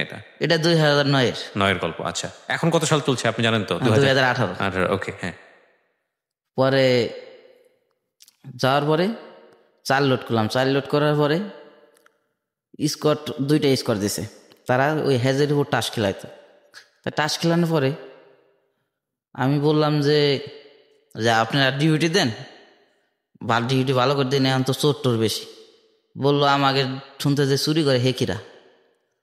তা এই কথা বলার পরে ঘুমের ওষুধ নিয়ে এসে আমাদের সুগানি কিনে। কে? আমাদের সুগানি জাহাজের। সুগানিটা কি জিনিস? সুগানি হইলো মনে করেন যে মাস্টারের পরে। আচ্ছা, মনে করেন যে ওই মাস্টার মানে যা হুলটা নেই, হ্যাঁ, বাংলা কথা মনে করেন মাস্টারের সহযোগী আর কি। আচ্ছা আচ্ছা, ওকে, হ্যাঁ। তা ওই সুগানি সাহেব বললো যে কি করা যায়, ওরা তো চ্যালেঞ্জ করছে। কি চ্যালেঞ্জ করছে? মাল বেচা যাবে না। বললাম তা ঠিক আছে। তা ঘুমের ওষুধ খাওয়াই দিলাম। ঘুমের ওষুধ খাওয়াই দেওয়ার পরে কিছুক্ষণ পরে লাল মাল পরে সোজা কথা ঘুমাই গেছে। ঘুমাই যাওয়ার পরে 50 বস্তা চাল বেচে দিলাম দুজনে। আচ্ছা, তো তখন আমার এখন খুব আল্লাহর রহমতে 50 কেজি 60 কেজির বস্তা আমার বডি টাচ না করে আমি মাথায় উঠাতে পারি এখনো। আচ্ছা, কোনো বডি টাচ হবে না এরকম ভাবে 50 কেজির মোটে টানে তুলে একদম মাথায় কোনো বডি টাচ হবে না। তো তখন 50 কেজি বস্তা আমি ফেঁকে সাইডে বোট লাগাইছি, ছোট বোট, ওখান থেকে চ্যাঙ্গাবাড়ি সাইডে যায় পরে। কতগুলো বস্তা বিক্রি? 50 বস্তা। 50 কেজির বস্তা 50টা? এটা কি আপনারা মানে ইচ্ছা করেই করতেছিলেন? ইচ্ছা করে, ওই চ্যালেঞ্জ করছে ওরা। আচ্ছা, তাই খুব ভালো চাল ছিল। তো বেচার পরে আমরা ওখান তো অর্ধেক দাম দেয়, আমাদের টাকা দিল হলো 30,000 টাকা। ওকে, ভালো চাইলে একদম 30,000 টাকা দেওয়ার পরে আমরা ওই সিল মিল সব আবার আগুন দিয়ে হিট দিয়ে লাগাই দিলাম। লাগাই দেওয়ার পরে ওরা সকালবেলায় সুস্থ হয়ে গেছে। সুস্থ হয়ে যাওয়ার পরে যে মেডিসিন আনছে বলছে যে এদের কোনো পানি টানি ছোঁয়ান যাবে না, রোদ উঠলে রোদে রাখবেন, 1 ঘন্টা পরে সুস্থ হয়ে যাবো। এটার মেডিসিন হলো রোদ। বললো কড়া রোদের ভিতরে রাখলে 1 ঘন্টার ভিতরে সুস্থ হয়ে যাবো। তাই রোদে হেজের উপর ফেলাই রাখছি রোদের ভিতরে। সকালে বেলা উঠছে, তার ঘন্টা 1.5 পরে 2জন চেতনে গেছে। কয় কি আমরা ঘুমাই গেছিলাম? বললাম কি জানি, আমরা তো বলতে পারিনি, আমরা তো ওর ভিতরে ঘুমাইছিলাম। পরে মাল ওখানে দিয়ে আশুগঞ্জ মাল নিয়ে গেছি, মাল বুঝাই দিয়ে শর্ট পরে আপনার 50 বস্তার মতো শর্ট পরে বেচছি। আমাদের বলছে মাল কম পরে। আমরা বলছিলাম উস্কার সাহেব আছে, তাকে টনতে মাল বুঝাই না। মাল তো হেরাও ডিউটি ছিল, আমরাও ডিউটি ছিলাম। মাল শর্ট পড়লে আমরা কি করবো? হয়তো টালিতে ভুল হয়েছে, দেখা গেছে 25টা করে টালি বাঁধে। বললাম 2 মোটা ভুল হইলি তো 50। আমি তো বেশি কথা বলতে পারি না, উপরে মাস্টার লেভেল আছে, লোক আছে। আমি বললে বলে এই ছেলে তুমি তো ছোট, তুমি কি জানো, এরা কথা বলতে সেরা কথা বলো। তা আমি চলে আসলাম। চলে আসার পর তারা কথা বললো বোধ হয় 2 মোটা ভুল হয়েছে, আপনার স্কোরও ছিল আমরাও ছিলাম। পরে ওটা ওখানে মীমাংসা হয়ে যায়। তো মীমাংসা হওয়ার পরে আমার তখন 1.5 লাখ টাকা জমি মাস্টারের। মানে মাস্টারের কাছে টাকাগুলো রাখতেন? হ্যাঁ, মাস্টারের টাকা রাখতেন। আমার তো টাকা রাখার জায়গা নেই। তা আপনি আর কিছুদিন গেল, যাওয়ার পরে তারপর 2010 সাল পর্যন্ত ওই জাহাজে চাকরি করলাম। তো বাংলাদেশের বিভিন্ন জায়গা থেকে আশুগঞ্জ, লিপসা, ছাতু, গোয়েনঘাট, সালুয়াটিঘাট, কুষ্টিয়া, বেড়ামারা, যশোর টসরের দিকে বহুত জায়গায় গেছি বাংলাদেশে। আমি ভ্রমণ করছি। 2010 সাল পর্যন্ত আমার টাকা হলো 3 লাখ। 3 লাখ টাকার জায়গা থেকে আমি আসবো। আমার কিছু স্পেশাল প্রশ্ন আছে। ঈদের দিনগুলোতে কি করতেন? বাড়ি করতে? ঈদের কোন দিনগুলোতে আমি কোথাও যাইতে পারতাম না, কারণ জাহাজের পাক করা লাগতো। ঈদের খানা, মাংস, পোলাও টোলাও, আমি মানে কি বলবো, মানে বহুত আইটেম পাকাইতে পারি, বহুত। এটা নিজেও করা যাবো না, আমি নিজে আইটেম তৈরি করি। এগুলো নিজে নিজে শিখেছেন? নিজে নিজে শিখছি। আমি মনে করেন যে একদিন মাস্টার বললো যে তুমি ভর্তা কি কি বানাইতে পারো। আমি 23 পদের ভর্তা বানাইছি, মাছ থেকে ভর্তা শুরু করে, মাছ দিয়ে পুঁই শাক দিয়ে ভর্তা। পরে সাহেব, সেদিন সাহেব আসল, সাহেব আমাকে 3000 টাকা দিছে খুশি হয়ে? ভর্তা খায় খুশি হয়। তিনি রুয়াইফের ঠুনো যায় বলছে, তিনি রুয়াইফ বহুত ধনী ব্যক্তি। তিনিরা প্রায় 20-30টা জাহাজ ছিল তখন। বাবা, বিশাল বড়। তারপরে আপনার এই রোডে, আপনার এই বিশ্ব রোডে আপনার বিল্ডিং আছে, মানে হোস্টেল, বহুত ধনীর ব্যক্তি মেয়ে। আর আমার যে সাহেব, ওই সাহেব খুব স্ট্রং, মানে বডি টডি নায়ক শাহরুখ খান ফেলে এত স্ট্রং বডি। শাহরুখের তো অত স্ট্রং বডি না আসলে, মানে বডি স্ট্রং খুব। আচ্ছা, তখন ওই ছেলে দেখে আর কি সাহেবের সাথে বিয়ে দিয়েছে, যেটা আমার ধারণা। ওকে। পরে ওই সাহেবের ম্যাডাম একটু বলছে এরকম এরকম আমাকে জাহাজে একটা ছেলে আছে, খুব ভালো পাকাইতে পারে। তাই ওই ম্যাডাম বিশ্বাস করে নাই, তাই বললো দেন। তাই ওই আমার মাস্টারে কল দিচ্ছে, তখন আমার মোবাইল নেই। মাস্টারে কল দিচ্ছে, আমরা তো একদিন আসবো, আমরা ঢাকা আসছি, আমরা জাহাজ আছে কোন জায়গায়। বললো দেন জাহাজ তো আসো কোন জাহাজ। বলছে তোমাদের ম্যাডাম যাইতে চাইতেছে, মালকিন যাইতে চাইতেছে, তাই কি আমরা আসবো একদিন। তা বললো ঠিক আছে আসেন না। আমার বলতেছে যে তোমার সাহেব বলতেছে তোমার বড় ভাই আসবো, মানে আমার ওই ভাই বলতো। বলছে তোমার ভাই আসবো, তাই কি পাকাও। ও জানতো আপনার বিষয়গুলো, যে একবারে ছোটবেলা থেকে গল্পগুলো জানতো? হ্যাঁ, ওই মাস্টারে জানতো। ওকে। তা বলছে তোমার তো ভাই আসবো, কি করবো, মানে ওই সাহেব রে ভাইয়া কইতাম। না, সাহেব কি জানতো যে আপনার? না, সাহেব এখনো জানে না। আচ্ছা। তা বলছে ভাইয়া আসবো, কি পাকাবা। তাই বললাম যে টাকা দেন, আমার 5000 টাকা দিল বাজার করতে।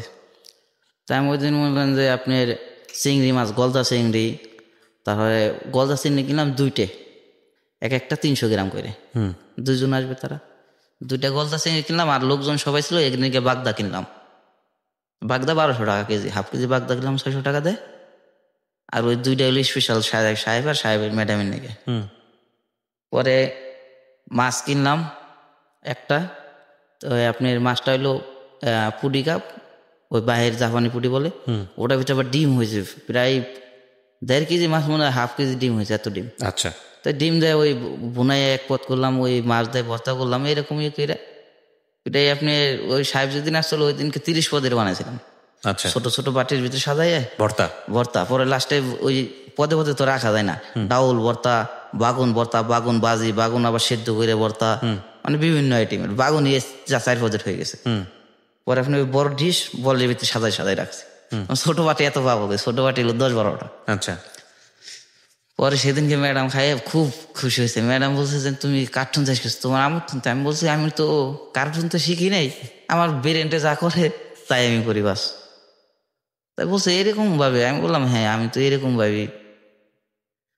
পরে খুব সে আশ্চর্য হয়েছে। আমি আবার ওই পরে এসবই করার পরে ম্যাডাম যাইতে কাল 2000 টাকা দিল, সাহেব 1000 টাকা দিল। তাই এরকম করে 2010 পর্যন্ত শেষ হইলো। আচ্ছা। 2010 শেষ হয়ে 11 পড়লো, 3 লাখ টাকা হয়ে গেছে মাস্টারের। 3 লাখ টাকা আমার হয়ে গেছে। 3 লাখ টাকা হইলে কি করলাম, আমি সৌদি আরবের লাইন দিলাম। সৌদি আরবে চলে যাবেন? যে সৌদি আরব যাবো আমি। তাই সৌদি আরবে তখন হলো মেরুল বাড্ডায় এক দালাল আছে আমাদের এলাকার, এর সাথে যোগাযোগ করে বললো তো টাকা দিয়ে লাগবো, তোর মালিকানা বিষয়। বললো যেন 2.5 লাখ দিতে। তাই আমি বললাম 2.5 লাখ দিলে তো আমার হয়ে যাবো, আর 50,000 বাঁচবো আমার ঘোরাফেরা এটা ওরা। ইয়ার ভিতরে আবার মাস্টার বললো তুই কি বাহির যাবে? আমি বললাম হ্যাঁ বাহির যাবো। তো মাস্টার তো জানে আমার ঘটনা সব, যে আমি বাড়ি কেন যাই না, সব তো মাস্টারে খুলে বলছি। পরে 2011 দিকে বেছে নিলাম। বেছে নেওয়ার পরে পাসপোর্ট করলেন কিভাবে? এটা আসতেছি আস্তে আস্তে। পরে বেছে নিলাম, বেছে নিয়ে তো তিনি তো সবকিছু জানেন আমার। তাই তিনি যে নাম, ওই নামে আমার পাসপোর্ট তৈরি করে দিল। তিনি নাম মানে? ওই দালাল। আচ্ছা। দালাল সাহেবের নামে পাসপোর্ট করলাম। ইমার্জেন্সি 7000 টাকা। আচ্ছা। 7000 টাকা পাসপোর্ট করার পরে ভিসা বললো যেন ফ্রি ভিসা, তুমি বাইরে কাজ করতে পারো। তাই ওই দালালের মাধ্যমে ওনার বাপ বানায় পাসপোর্ট করছি। পরে জন্ম নিমন্ত্রণ কার্ড উঠেছে, মনে হয় যেন এখন সেই বয়সে মনে হয় যেন আমার 40 ছাড়াই যাবো। জন্ম নিমন্ত্রণ কার্ড। তো যাওয়ার পরে সৌদি আরবে গেলাম। সৌদি আরব যাওয়ার পরে প্লেনে চললাম। প্লেনে ছেড়ে সৌদি আরব নামলাম আমি রিয়াদ। সৌদি আরবে কত সালে গেলেন? 2011 2011 সালে। ওকে। 2011 সালে গেলাম রিয়াদ। রিয়াদ যাওয়ার পরে আমার বিষয় বললো হলো মালিকানা, এখান থেকে এই বললো 2011 সাল পর্যন্ত বিয়ে শাদী করার চিন্তা ভাবনা, কোনো মেয়েকে পছন্দ না কিচ্ছু না হয়নি? না, আমার লাইফে কোনো প্রেম বলতে কোনো হিস্টোরি নেই। দিস ইজ কল জীবন গল্প, প্রিয় শ্রোতা। কোথার গল্প কোথায় যাচ্ছে দেখুন। সৌদি আরবে কেন গেলেন? একটা মানুষ জীবন বাংলাদেশে থাকলেই তো, তারপর ইচ্ছা কেন হলো? ইচ্ছা হলো যে না, আমি এখানে করতেছি, ওখান থেকে টাকা পয়সা কামাইলে আমি বিয়ে শাদী করতে পারবো, টাকা হইলে সবাই মেয়ে দেবে। আমি একটা বাড়ি করলে ফাদে সবাই এর বাড়ি আছে একটা মেয়ে দেবে। মানে পরিচয় না, জন্ম পরিচয় যদি নাও থাকে, নাও থাকে, একটা বাড়ি ঘর থাকলে বাড়ি একটা করতে পারলি, যে সবাই ওই অমুকের একটা বাড়ি আছে, যে কোনো একটা মেয়ে আমি বিয়ে করে শাদী করতে পারবো। জি। আর এখন তো মনে করেন যে ঘোরা ফিরে যাবো না, এখন আমি যতই ভালো হই, যতই ইমানদার বান্ধা হই, কেউ দিবে না, কেউ বিশ্বাস করবে না। বিয়েও যে দিবে না। কোথা থেকে আইছে কি করছে তার কোনো নির্দিষ্ট নাই। রাইট। এটা তো কথা তো সত্যি। এটা মনে করে আপনি সৌদি আরবে গেলেন? সৌদি আরবে গেলাম 2011 সালে। তারপর 2011 সালে যাওয়ার পরে ওখানে প্রচুর গরম, গরমের ভিতরে গেছি, খুব খারাপ লাগতেছে গরমে। পরে তো যাই সেরে বিষে বিষে মালিকানা, আমার এখান থেকে বলছে ফ্রি বিষে, ওখানে যায় মালিকানা। 3 মাস আপনার ওই সৌদির ল্যাবলুন বলে আপনার ঘাস, তা ওই 3 মাস আমি ওই ঘাসের কাজ করলাম, মানে বকরির ঘাসটা দেওয়া লাগে, ঘাস কেটে বকরিকে খাওয়াতে হয়। বকরিতে দিতে হয়। আচ্ছা, মানে ওই মালিকের আন্ডারে ছিলেন? মালিকের আন্ডার ছিলাম। তো বললাম আমার ফ্রি বিষে দিল মালিকানা। তাই যখন আরবি বলতো কেবল হাল, আমি বুঝতাম না যে কেবল হাল কি মানে কেমন আছো। পরে বহুত কিছু বলতো, বুঝতাম না। পরে না বোঝার পরে আস্তে আস্তে ওই একটা বাঙালি পেলাম সাইডে, তো তিনি ওখানে আমি প্রতিদিন রাত্রে যাইতাম, সন্ধ্যার পরে কাজ শেষ রাত্রে ওখানে যাইতাম। তিনি ছিলেন খাজুর গাছের মাদরা, মেশিন চলাইতো। খাজুর গাছে কি করতো?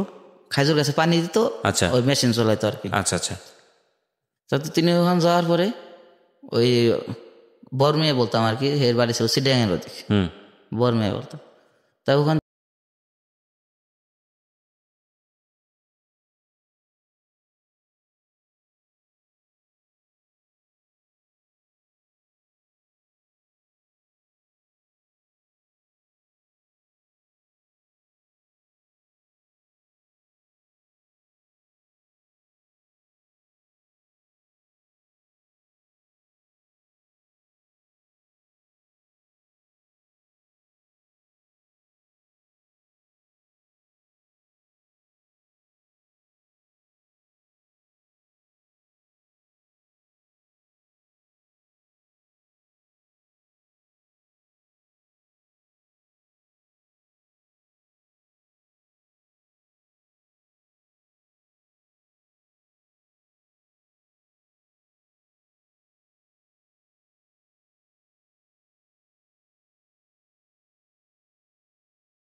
গেলাম। তখন আমাকে 1,00,000 টাকা দেওয়ার পরে আমি ওখান থেকে চলে আসলাম। আচ্ছা ওখান থেকে চলে আসলাম, ওই এদের ঋণ ফিন দিয়ে দিয়ে আমার 50,000 টাকা বাঁচলো। আচ্ছা, 50,000 মানে সৌদি রিয়াল। Saudi Real. আমি আসলাম ফের উমরা হজ করতে গেলাম। আচ্ছা উমরা হজ করে ওখান থেকে ওই হজ করে 4 জন লোক গেল, 4 জন লোকের খরচা বহন করলাম আমি। সব কিছু দেখে টেকে নবী সাহেবের ওই বুড়ির বাড়িটারি সব তাই ঘুরে টুরে দেখে পরে চলে আসলাম আবার রিয়াদ আসার পরে আমি ওই 50,000 টাকা দিয়ে 40,000 টাকা দিয়ে সেকেলা কিনলাম। স্কার ফোল্ডিং বলে, বিল্ডিং এর বাহির দিয়ে লাগায়। কি জিনিস কিনলেন? স্কার ফোল্ডিং, বিল্ডিং এর বাহির সাইড দিয়ে ওটা ফিটিং করে। আচ্ছা, 40,000 টাকা দিয়ে এটা কিনলেন? 40,000 রিয়াল দিয়ে কিনলাম। কেন কিনলেন? ওই বিল্ডিং এর কনস্ট্রাকশনের কাজ করি আমি। ও আচ্ছা আচ্ছা, মানে নিজের একটা অ্যাডভার্টাইজ করলেন, এটা বিজ্ঞাপন। ভাড়াও দিতে পারবো, আচ্ছা, আবার নিজের কাজ হলে করতেও পারবো, এরকম সিস্টেম। আচ্ছা ঠিক আছে। তাই 3 মাস করার পরে 2013 শেষ হয়ে যায় 14-র ভিতরে। 14-র ভিতরে পরে আপনি ওই আমার কল আসে ওই তাইপ থেকে যে রশিদ তুমি কোথায় আছো? আমি বললাম আমি তো আছি রিয়াদে। আচ্ছা, বললেন তা ওই মজুদ? আমি বললাম না রিয়াদ মজুদ, তা তাল শিল ফুলুস ওই সৌদি। আমার ফোন দেওয়ার পরে আমি গেলাম, যাওয়ার পরে এসে পুরো 2.5 লাখ টাকা ক্যাশ দিয়ে দেয়। ওই লোক দিয়ে দিল? হ্যাঁ, 2.5 লাখ টাকা ক্যাশ দেওয়ার পরে আমাকে ও আরবিতে বললো ইন্তা ফুলুস হাদা তরিক এমসিক মুশকিলা, যাও ধরে আমি কিন্তু যাইতে পারবো না, তুই বাঙালি এত টাকা নিয়ে যাইতিস। আচ্ছা, তুই তো গাড়িতে যাবি, ধরে আমি কিন্তু দিব না। আচ্ছা, যে তুই বলবো না কিন্তু আমি টাকা দিছি, তুই এত টাকা নিয়ে যাইতিস। পরে আমি বললাম সমস্যা নেই। পরে আমি সাবকু স্টানতে টিকিট কাটলাম। তখন আমার পোশাক ছিল হলো সব সাদা পোশাক, 3/4 আর গেঞ্জি, মানে সব 3/4 প্রথম আমার লাইফে। আচ্ছা, তাই তখন আমি ওই কাগজের ব্যাগে টাকাটা দিল, টাকা নিয়ে আসলাম। দিয়ে আসার পরে বিজনেস শুরু করলাম। 2টা গাড়ি কিনলাম, মালিকের নামে ওই দেশে গাড়ি কিনতাম। একটা অনেট আর একটা কিনলাম পিক আপ, আপনার ওই মাল টানার জন্য। আচ্ছা, সাইকেলা মেকলা টানার জন্য। প্রথমটা কি কিনলেন? অনেট মানে ওই এক ডোর আছে না? আচ্ছা, পিছন সাইড মনে করেন মাল টাল সাবান ও টাবান নিয়ে আচ্ছা আচ্ছা, বুঝতে পেরেছি। আর একটা হচ্ছে পিক আপ। তো 2টা গাড়ি কিনে পর মানে একটা দিয়ে আমি চলাফেরা করবো, এক জায়গা থেকে মাল কিছু বাজলো পিছনে উঠে নিয়ে চলে আসলাম। আর একটা মনে করেন লোকজন মাল টাল যা লাগে টানা। আচ্ছা, এর ভিতরে বাংলাদেশের একটা বাহিনী বাইরে ছিল আপনার ইয়ামাখোর বাহিনী। ওই জায়গা ইখোর, ইয়ামা বাবা কালা, আচ্ছা, এসব খায়। আমার লাইফ আমি নেশা করি নাই, তাই এসব খায়। ওরা হলো টার্গেট নেয় যে ওই দেশে ওরা জড়িত হয়ে গেছে, মনে করেন যে মুকাদ্দার বলে। বাংলাদেশে যেমন সিভিল আছে, একটা বাহিনী আছে, আর ওই দেশের মুকাদ্দার, এদের উপর কোনো পাওয়ার নাই।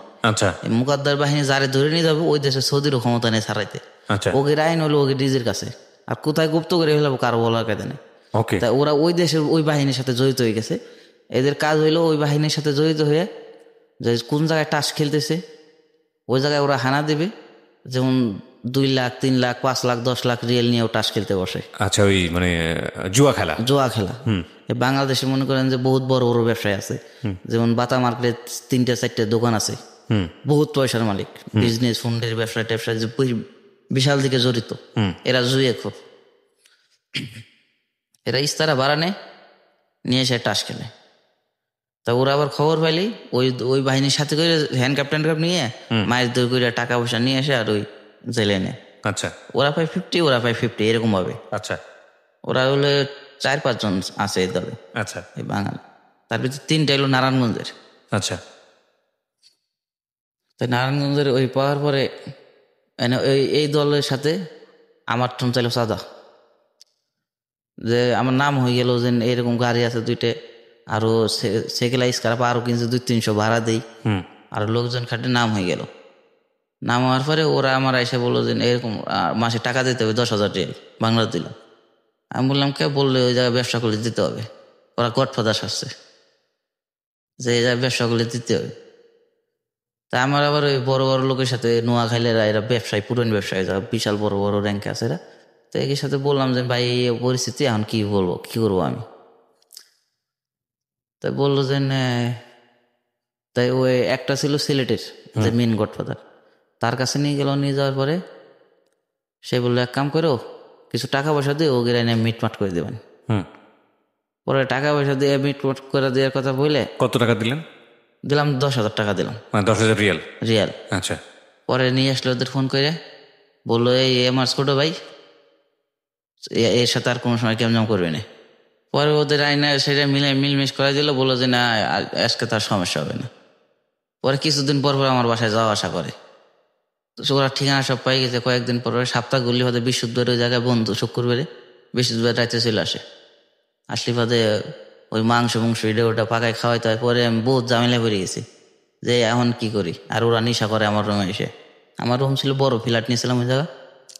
এক সাইডে আমার ওই লোকজন থাকতো কর্মচারী, আর এক রুমে আমি থাকতাম। পরে আইসা নেশা টেশা করে। পরে আমাদের আবার মালিকের 2জন লোক, আমি আর একটা লোক হলো গ্রামবাড়ির, ওরা আমি বেতন কর্মচারী হিসেবে বেতনে খাটাই। তাই ওই লোক কি হয়েছে, ওদের সাথে সংযুক্ত হয়ে গেছে। আচ্ছা। ওই ইয়ামা খরুকের সাথে। পরে ইয়ামা খরুকের সাথে সংযুক্ত হয়ে আমার কি করলো, রাতে ধরে নিয়ে গেল, রাতে 1টার দিকে। আপনাকে? হ্যাঁ। আচ্ছা।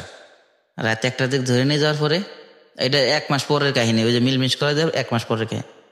নিয়ে যাওয়ার পরে বলতেছে যে খুব গালাগালি পারতেছে, বলতেছে যে তুই তোর যে এই যে মালিকের লোক, এ বাহিরে 10,000 টাকা কামাইতো মাসে, তুই এর কল করে নিয়ে এসে তোর আন্ডার কাজ করাতেছে। আমি বলছি আমি তো এটা এর কিছুই বলি নাই, সে তো মালিক নিয়ে এসে ও বেতন হিসেবে কাজ করে। আমি বলছি যে তুই যদি ভালো বেতন পাস বাইরে যাই কাজ কর। আমার বেতন দিতাম 3,000 টাকা, মানে বাংলা 60,000। তখন খুব মারধর করে, ভাই মারধর করে মনে করেন যে আমার পিট ফাটাই ফেলায়, কেবেল দেয় বাইরে, ওয়ার কেবেল বাইরে। আমার মনে করেন যে শুধু হাফ প্যান্ট থাকে, ছবি তুলে, প্রচুর ছবি তুলে। আচ্ছা। ছবি তুলে ফেসবুকে ছাড়ে। কি বলে ছাড়ে? ছাড়ে লিখে দেয় এত কোটি টাকা নিয়ে বাকছে, মানে বহুত বিভিন্ন, মানে উল্টাপাল্টা অনেক মিথ্যা কথা। হ্যাঁ, লিখে পাঠায়। আর খালি নিয়ে এটা ছবি তুলে, যে সকালে এক টাইম মারে, আবার দুপুরে খাবার টাবার দেয়, পেপসি টেপসি কিছু কিনে এনে দেয়, আবার রাত্রে মারি স্টার্ট করে। ওরা রাত্রে আসে, রাতে 1টার দিক আইসা মারপিট স্টার্ট করে। আর আমার রাখছে হলো মরুভূমি একটা জায়গার ভিতরে, ওই জায়গায় মনে করে কেউ থাকে না, ওই জায়গার ভিতরে নিয়ে রাখছে। আর একটা লোক ওরা দিয়ে ওই জায়গা, যে একটু দেখাশোনা করবি। ওকে। তা কেবিল দিয়ে মারপিট করার পরে 1 সপ্তাহ পরে আমার টাকা পয়সা যা আসলো সব জেনে যাচ্ছিল নিয়ে গেল। নিয়ে যাওয়ার পরে ওই মোকাদ্দার বাহিনী, জি, যেটা বলে, ওই বাহিনীকে নিয়ে এলো। ওই বাহিনীকে নিয়ে এসে আমার ধরে দিল। ওহো। ওই যে ওদের সাথে যে সংযোগ, মানে আন্ডারওয়ার্ল্ডে গুম করে ফেলে। হ্যাঁ হ্যাঁ। ওকে ধরাই দেওয়ার পরে ওরা কি করলো, আমার নিয়ে এলো, নিয়ে সেটা মাটির নিচে একটা গোডাউন আছে আপনার রিয়াদ শহরে, ওটার ভিতরে নিয়ে গেলো। ও যে মোবাইল টোবাইল কিছু নেটওয়ার্ক হয় না, মোবাইল আমার কাছে আছে। পরে বললো তোর মালিকের নাম্বার দে। তো মালিকের নাম্বার মুখস্থ দিলাম। মালিকরে বললো যে তোর লোক তো ইয়ামা বেছে, বাবা কোনো কিছু ইয়ামা বেছে। আর আপনার ওই কালা বলে, ওরা বাবা বলে। আচ্ছা। বাবা বেছে। তো ওই কালা বেছে, বাবা বেছে, এইসব বলে পরে আমার মালিক আর ওদিকে আসলো না। যেখানে নেশার কথা বলছে ওই জায়গায় তো ভালো ভালো লোকে আইগেতে পারে না। তখন আমাকে 3 দিন লাগতো। 3 দিন রাখার পরে রাত্রে ডাক দিল, নিয়ে এসে বাসনা সব নিয়ে এসে এয়ারপোর্টে নিয়ে আসলো। এয়ারপোর্টে নিয়ে ডাইরেক্ট পাঠাই দিল বাংলাদেশ। তাই আমার তো 1 টাকা নাই তখন। তাই বললাম যে আমার মালিককে কল দিলাম যে আমার তুমি এরকম পাঠাই দিতেছে, তাই এখন তুই কি করবি, আমার তো টাকা নাই। তাই বললো যে ওই আলরাজি একটা ব্যাংকের নাম্বার দেয়, আমি 500 টাকা দিতেছি। তাই ওই জায়গায় আমি কই পাবো। পরে এক বাঙালির বললাম যে ভাই একটা আলরাজি ব্যাংকের কার্ডের অ্যাকাউন্ট দেন, নাম্বার দেন, আমার 500 টাকা আসবে। পরে ওই কথা বলার পরে 500 টাকা দিল। বাংলাদেশে এভাবে আপনাকে রিটার্ন পাঠালো কত সালে? এই তো 14-র ভিতরে, 2014 সালের দিকে। 14 সালে প্রথম, মানে 1 মাস গেছে। তখন আপনার মোটামুটি ভালো একটা অবস্থা ওই জায়গায়। তখন আমার বাংলাদেশের প্রায় 3-4 কোটি টাকার মতো বিজনেস খারাই গেছে তখন। 2 টাকা, ওই টাকার 1 টাকাও কি আপনি নিতে পারেন না? ওই টাকা 1 হালালও আনতে পারেনি। ওইখানে মানে ওগুলো কি হলো তাহলে? ওগুলো সব কফিলের নামে করা। ওই যে গ্রামবাড়ির যে ছেলেটা, আচ্ছা, ও তো সব সাথে রাখছে, ও সব বুঝে রয়েছে, সব ওর আন্ডারে চলে গেছে। আর ওই গাড়ি গুড়ি বেচতে পারবো না, ওইটা সব কফিলের আন্ডারে। না বেচলে এটা কফিলের আন্ডারে? কাগজপত্র মানে যেমন আপনি আমার মালিক, ওই দেশে তো নিজের নামে কিছু করা যাবে না। আচ্ছা, মালিকের নামে করতে হবে। ও তো মালিকের আন্ডারে চলে গেছে। মালিকের আন্ডারে চলে গেছে। আর ওই সেকেলা মেকেলা ওইটা ওই বাঙালি বেঁচে খাই যেতে পারবো, ওইটা কোনো কাগজপত্র। সেকেলা কি জিনিস? স্কার ফোল্ডিং, এই বিল্ডিং এর বাইরের সাইডে লাগায়। আচ্ছা। তো এই খুবই দুঃখজনক 500 টাকা পাঠালো ওখান থেকে, 500 রিয়াল। হ্যাঁ 500 রিয়াল পাঠালো। আমি বললাম আমার তো বাড়ি গাড়ি ভাড়া যাইতে হবে, ওরা বুঝাইলাম জানা কে প্রফিত আনা ওয়াই থালালা মাফি আনা মুত হাদা দাম্মাম রাজধানী রো আনা বাদেন মুত আনা। পরেও 500 রিয়াল পাঠা দেওয়ার পরে আমি আসলাম, আইসে সেরে সোজা চলে গেলাম আশুগঞ্জ। ওই সেই নৌকা। আবার আশুগঞ্জ গেলাম। আশুগঞ্জ যাই সেরে এক পোশাক, আমার দ্বিতীয় কোনো পোশাক নাই। যে যাই বললাম ওই সাইম খানে চাকরি করছে, বললাম যে ভাই সাইম খান জাহাজ এই জায়গায় আইসে, তখন একটা ক্যাপাসিটি খারাপ, চাকরি তো আমার নিতে হবে, তাছাড়া উদ্দেশ্য কোনো হয় না। বললো সাইম খান তো এখানে নামছি, নামার পর টাকা ভাঙটাইতে পারিনি। পরে এক বাজালা উঠাইলো, বাজালা বলো নেওয়ার পরে বললো যে আমি বললাম যে যাবো আমি সায়দাবাদ যাবো। তাই বললো এটা তো গাবতলি গাড়ি, সায়দাবাদ হচ্ছেন কেন? আমি বললাম ভাই এরকম আমার তো টাকা নাই, আমি এরকম জেল থাইছি। তো জেল থা এর ভিতরে আবার কাহিনী আছে কি, আমি যে গাড়ির চলান শিখছি, আমার কোনো উস্তাদ নেই গাড়ি চলান শেখা। মানে ওই গাড়ি আমি সামনে বসতাম চলাই, তো আমি দেখতাম ফলো করে কিভাবে কি চলে, কিভাবে ব্রেক করে, এগুলো দেখে দেখে পরে আমি একলা মাজারের ভিতরে গাড়ি ছুঁয়ে গেছে আমার এক বন্ধু ফেরেন, ওই গাড়ি আমি একলা একলা চলাই শিখছি। আচ্ছা। পরে আর কি ওই কিভাবে ইশারা দেয়, কিভাবে করে সব তো ওইটি পারি। পরে কিভাবে লাইট ডিফার দিয়ে একলা একলা শিখছি। আচ্ছা। কারো কাছে যাইনি আমি। পরে শিকার পরে পরে তো চলে আসলাম। আসার পরে পরে বাজালার বললাম যে আমার তো বাংলাদেশের টাকা নাই, আমার তো রিয়াল আছে। তা বললো কি করছেন ভাই আপনি, কেমনে আইছেন সুপারভাইজার? তাই বললো যে আমি বললাম যে এরকম এরকম জেল খাইতেছি। ও আমার 50 টাকা দিল, যে ভাড়া লাগবেন না, আপনি গাবতলি নামাই দেবেন, 50 টাকাতে চা পান কিছু খায়। তাই আমি যাই, সেটা এত ক্ষুধা লাগছে, খাই নাই 2 দিন, ওটার ভিতরে খাইতে দেয়নি। এর ইসে আইসি, প্লেনে আইসি, মানে খেপসা টেপসা দিচ্ছে, আমার ভালো লাগে না, খাই নেই। পরে হোটেলে যা খাইতে বসি, ইলিশ মাছ ভাত খেলাম, টাকা দেন বাংলায় নাই, এটা মনে নাই, মানে বিল আইসে 120 টাকা। মানে রিয়েল যে ভাঙাই না এটা, 500 টাকায় ভাঙটা নেই, 120 টাকা বিল আইসে নে। রাত বাজে তখন 1টার দিক, তখন সব দালাল 120 টাকা আছে। আমি বললাম আমার তখন ভাঙটি টাকা নাই, 50 টাকা আছে, তা টাকাটা ভাঙটান জানি তাই দেন। পরে এক বাজের কাউন্টার নিয়ে গেল, নিয়ে যাওয়ার পরে বললো যে এটা একটু ভাঙটাই দেন। তাই ওটার দাম আছে 10,000, আমারে বললো যে 5,000 টাকা পাওয়া। ওই জায়গায় বিল বাজাই না, আমি 5,000 টাকায় তারা দিয়ে দিলাম ওই 500 টাকার নোট। জি। চেক করে নিল, তো 5,000 টাকা দিয়ে আমি ওদিক দিয়ে চলে গেলাম আশুগঞ্জ। আশুগঞ্জ যাই গেলাম যে সাইম খান আছে নাকি, রাজভাই কি সাইম খান? বললো ওই জাহাজ তো এদিকে নাই। তা কি হয়েছে? আমি বললাম যে আমি তো ওটা চাকরি করতাম, চাকরিতে আইছি, এখন আমি কি করব? তাই এক লোক বললো যে না আমাদের তো লোক দরকার। তুমি কি কাজ জানো? আমি কয়েক যেন লস্কর দেন, বাবুর্চি দেন, যেটা দেন, হেগের বাবুর্চি নাই। আচ্ছা আচ্ছা। তা বললো আমাদের তো বাবুর্চি নেই, তাহলে তো ভালোই হয়, আপনি ওইটা করেন, আমার ঠিকানা কিচ্ছু জান না। 2014 এখন যেটা রানিং অবস্থা আছে। আচ্ছা আচ্ছা। তা বললো আমার তো বাবুর্চি লাগবে। আমি বললাম হ্যাঁ বাবুর্চি পারবো, সমস্যা নেই। তা বাবুর্চি লাগবো। আমি উঠলাম হইলো 22 তারিখ 18 তারিখের দিক। তা ওঠার পরে অন্য একটা লোক 4 বছর ধরে বাজার করে, তা ওই 12 দিন পরে আমার বাজার দিয়ে দিল যে ভাই আমি 4 বছর করছি, এখন বাজার ঘাট আমি করবো না, তুমি বুঝে নেবো। মাস্টার টাস্টার সবাই বললো যে আমি তো তখন খুব সুন্দর ছিলাম, এখন তো রোদে থাকি। তো তখন সবাই বলতো যে আমার মাস্টার, পোশাক টোশাক কিনলাম ভালো, সবাই মানে এক জায়গায় গেলে বলতো মাস্টার, এরকম বলতো। পরে চাকরিতে ঢোকার পরে এখন বাজার সাথে করে এরকমভাবে চলে গেলাম। 3 মাস শেষ হইলো, 2 টিপ দিয়ে চলে গেলাম মোংলা যায় সেরে বানিশালতে একটা বাজার আছে ওই জায়গা দিয়ে হাইটে আসতেছে, রোডের সাথে একটা মেয়ে খুব কান্দা করতেছে। সেকেন্ড ইয়ারে পরে, ইন্টার সেকেন্ড ইয়ারে খুব কান্দা করতেছে। বাড়ি খুব গরিব, মানে একবার খুব করুণ অবস্থা, ভাই বিরাদার মাছ মারে আর ওরে পড়াশোনা চলায় থাকে হইলো আপনার খুলনা। তাই আমি বললাম যে ওই এক দোকানদারে খালা বলি, আমি বলি খালা ওই মেয়েটা কান্দে কেন? ওটা তো আমার বোনের মেয়ে, এরকম পড়াশোনা করতে চায়, তাই নোট মোট কিনে রাখবো, তো টাকা পয়সা নেই, এই জন্য কান্দা করতিস, খেটখেটা খাবো, খায় না বোধ হয়, এরকম অবস্থা। পরে কয় কি জানি এরকম একটা ডিম দিয়ে দুই বেলা খায় পাক করে। বাড়ির অবস্থা খুব খারাপ, তা পড়াশোনা খুব ভালো, তাই কিভাবে কি করবো? তাই আমি বললাম ঠিক আছে, কয় টাকা লাগবো? বললো যে না আপাতত 1500-1600 টাকা হইলো। আমি বললাম 5,000 টাকা দিয়ে গেলাম, যদি লাগে আমি যদি আসিয়ে দেখি তাহলে দিব আবার।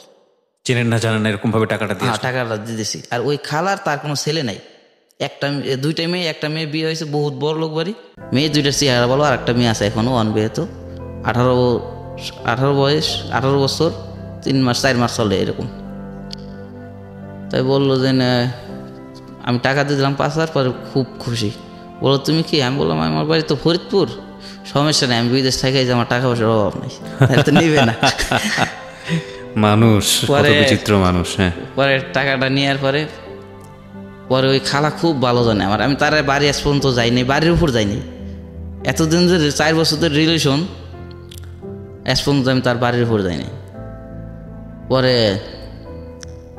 ওখান থেকে চলে আসলাম, চলে আসার পরে ওই বাজারেও তখন প্রথম আমি সব জায়গায় রিলেশন হয়ে গেল, সবটা দোকানে আমি একবার যাই, আমার একটা কি যে কোনো জায়গায় একবার বাজার করব, আমার এরকম খাতির হয়, বাইর করে ডাকে মহিলারা, ওদের বেশিরভাগ মহিলা দোকানদার। তা এক বাজারের দোকান, সবজির দোকান, সে পতিতালায় ছিল ওই মহিলা, এখন বহুটার মালিক আমি জানি না। তা ওই জায়গা থেকে আমি বাজার করি, তো বাজার করি তখন ওই কতদিন টাকা কম যায়, আমি কই কি এত জিনিস নিব না, টাকা কম, কয় বাইর তোমার টাকা লাগলে 500 নিয়ে যাবো, বাজার যদি ছট পড়ে আরও টাকা দেয় আমারে। পরে এরকম কয়েকদিনই করার পরে 15 দিন ও টিপ নাই, জাহাজে যায় বাইন্দে রাখছি। পরে হের বাসা আবার সাইডে প্রায় 8-10টা বাসা ভাড়া দেয়া, আর ওই মহিলা আমার নিয়ে গেল বাসার ভিতরে, খানা দানা এটা ওটা করা। ও মহিলার বাড়ি আবার পরিচয় দিল এই ফরিদপুরের দিকে, তাই বললো তো তুমি তো আমার দেশি।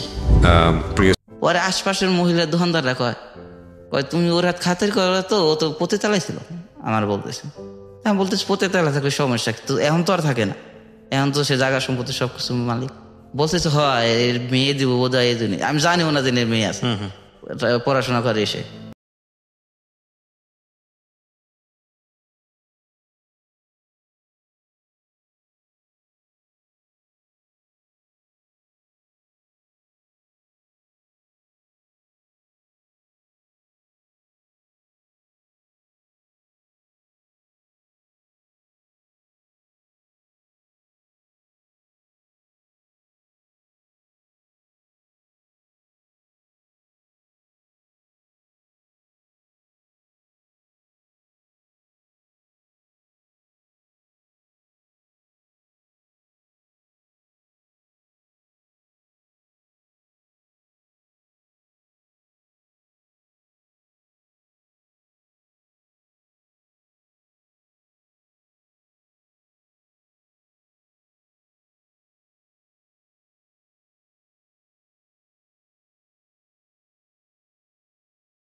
তাই ওই বোন বললাম যে আমার তো একটা সিমের দরকার, ওই আমি বাসায় গেছি আর কি, একটা সিমের দরকার, সিম পাবো কোথায়?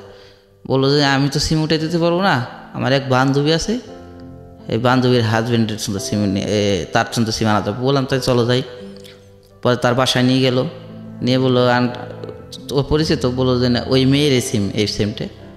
তাকেও আমি বাগনি বলি, বলে যে এ তো সিম নাই, এ তো তোমার মামা লাগে রিস্তে, তাই এর একটা সিম দেওয়া যায় নাকি?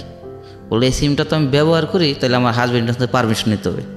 বলছে এই নাম্বার এর নামেও না, বলছে আমার হাজব্যান্ডের নামে, কিন্তু তারা 4 ভাই ব্যাংকের চাকরি করে, একজন সোনালী ব্যাংকের, একজন ইসলামী ব্যাংক, আর 2জন মনে হয় অগ্রণী ব্যাংকের। পরে তারা কল দিল, বললো এরকম ও তো সিম চায়, তা ওকে সিমটা দিব।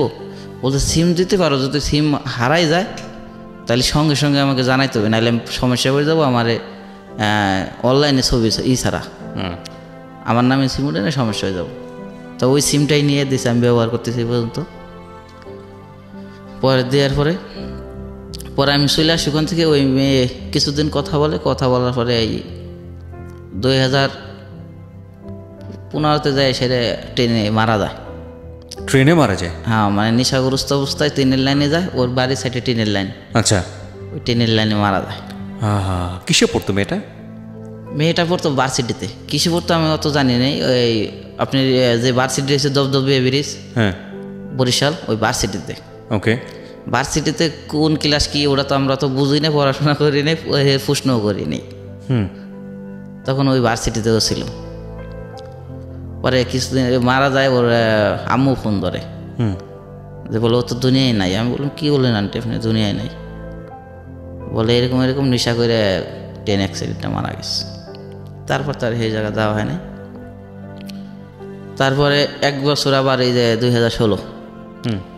2016তে যাই হোক লাইনে চলতেছি, বেতন প্রায় আমার 1,60,000 না 65 দিন আবার হিসাব করলাম, এরকম হয়েছে। ঈদ বোনাস 2 লাখের কাছাকাছি। আচ্ছা, 2 লাখের কাছাকাছি। ফের আবার পাইছি খুলনার ট্রিপ। আচ্ছা, খুলনার ট্রিপ পাইলাম। খুলনার ট্রিপে যাওয়ার পরে আপনার জিগাইলো আমাকে যে বাজার সদাই আছে? আমি বললাম হ্যাঁ আছে। তো এই কথার পরে ফের লাইনে চলে গেল আপনার ওই বানি সালতা যে জায়গা বলে, ওই জায়গা আনন্দ করে।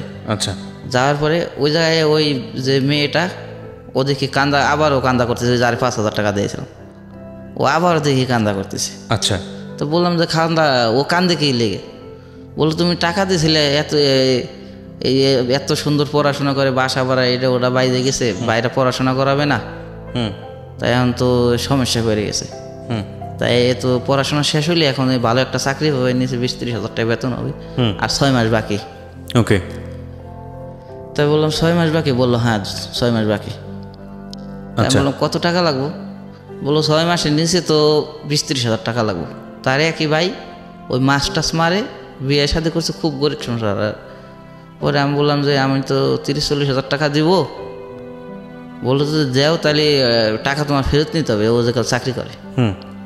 আমি বললাম সে যদি চাকরি করে ফেরত দিতে পারে তাহলে তো আলহামদুলিল্লাহ, আমি আরো খুশি হইলাম। ওকে।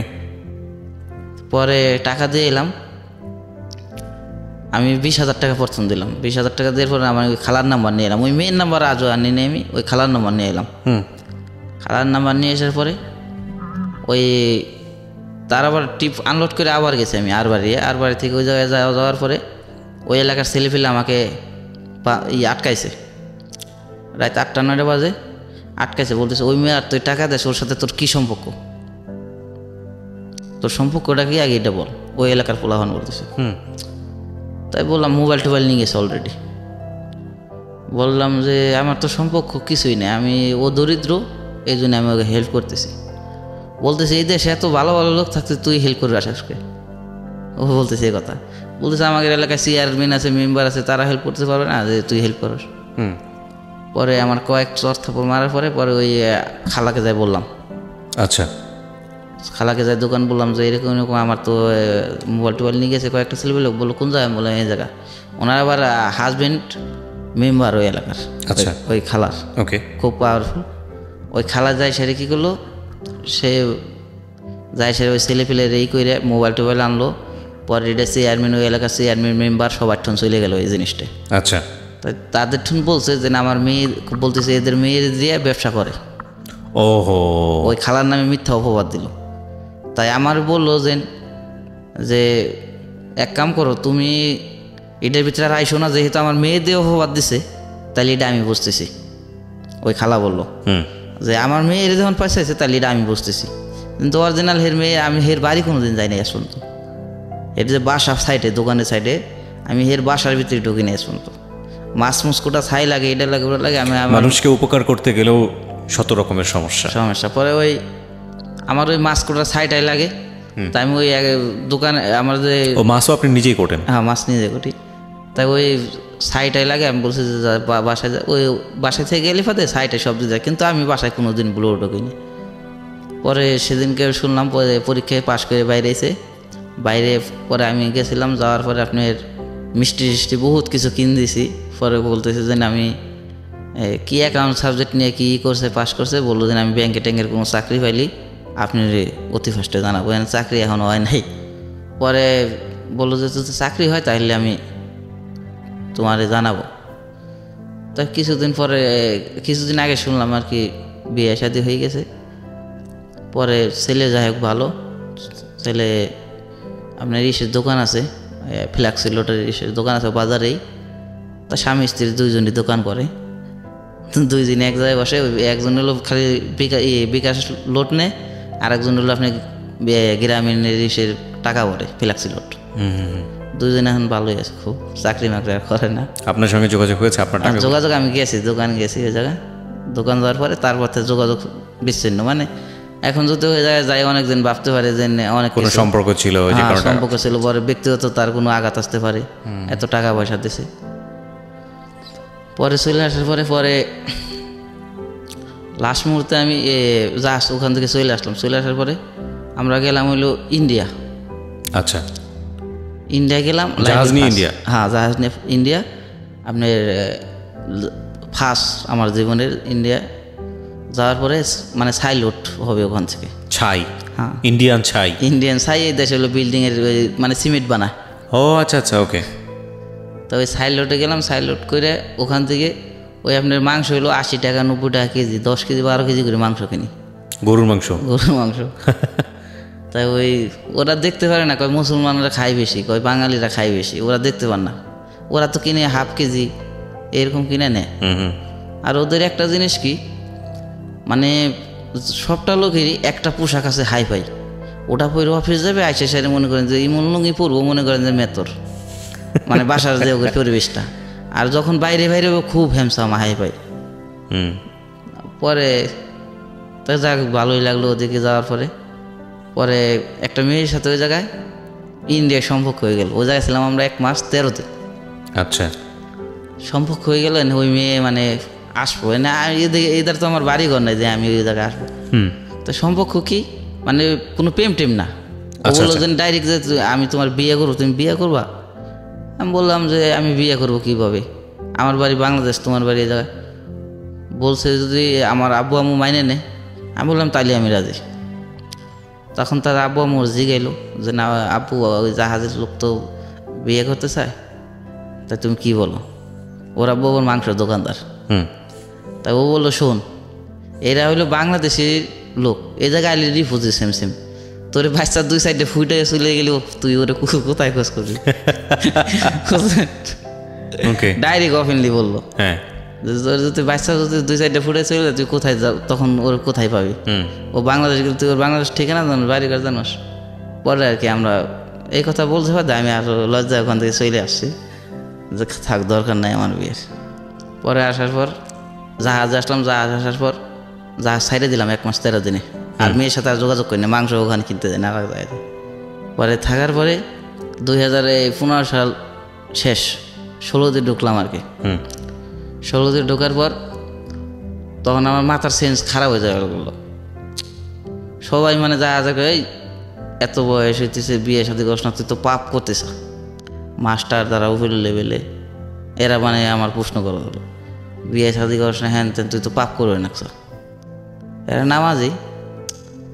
পরে আমি আবার কি করি, আগে যারা চাকরি করতো এগের নাম্বার রাখছি, এগের নাম্বার আমি কি করি আপনার ফোন করি যে কই আসা, যদি দেখা যাচ্ছে সিলেট লিপসার একটা ছেলে আছে, বলে আমি তো বাড়ি আছি। আমি কই আমি তো লিপসায় ঘুরতে আসতেছি রে, একটা কামে অমুক জায়গায়।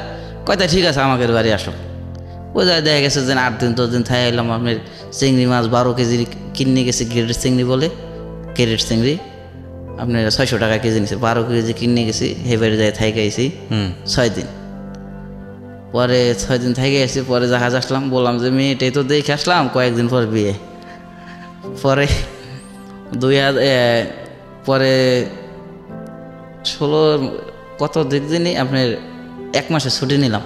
আচ্ছা, 2 মাস পর 3 মাস পর যে আমি তো বিয়ে শাদী করতে যাইতেছি। আসলে কিছুই না, টাকা পয়সা সব নিয়ে নামছি, 2 লাখ টাকার মতো নিয়ে নামছি যে বিয়ে শাদী করতে যাইতেছি।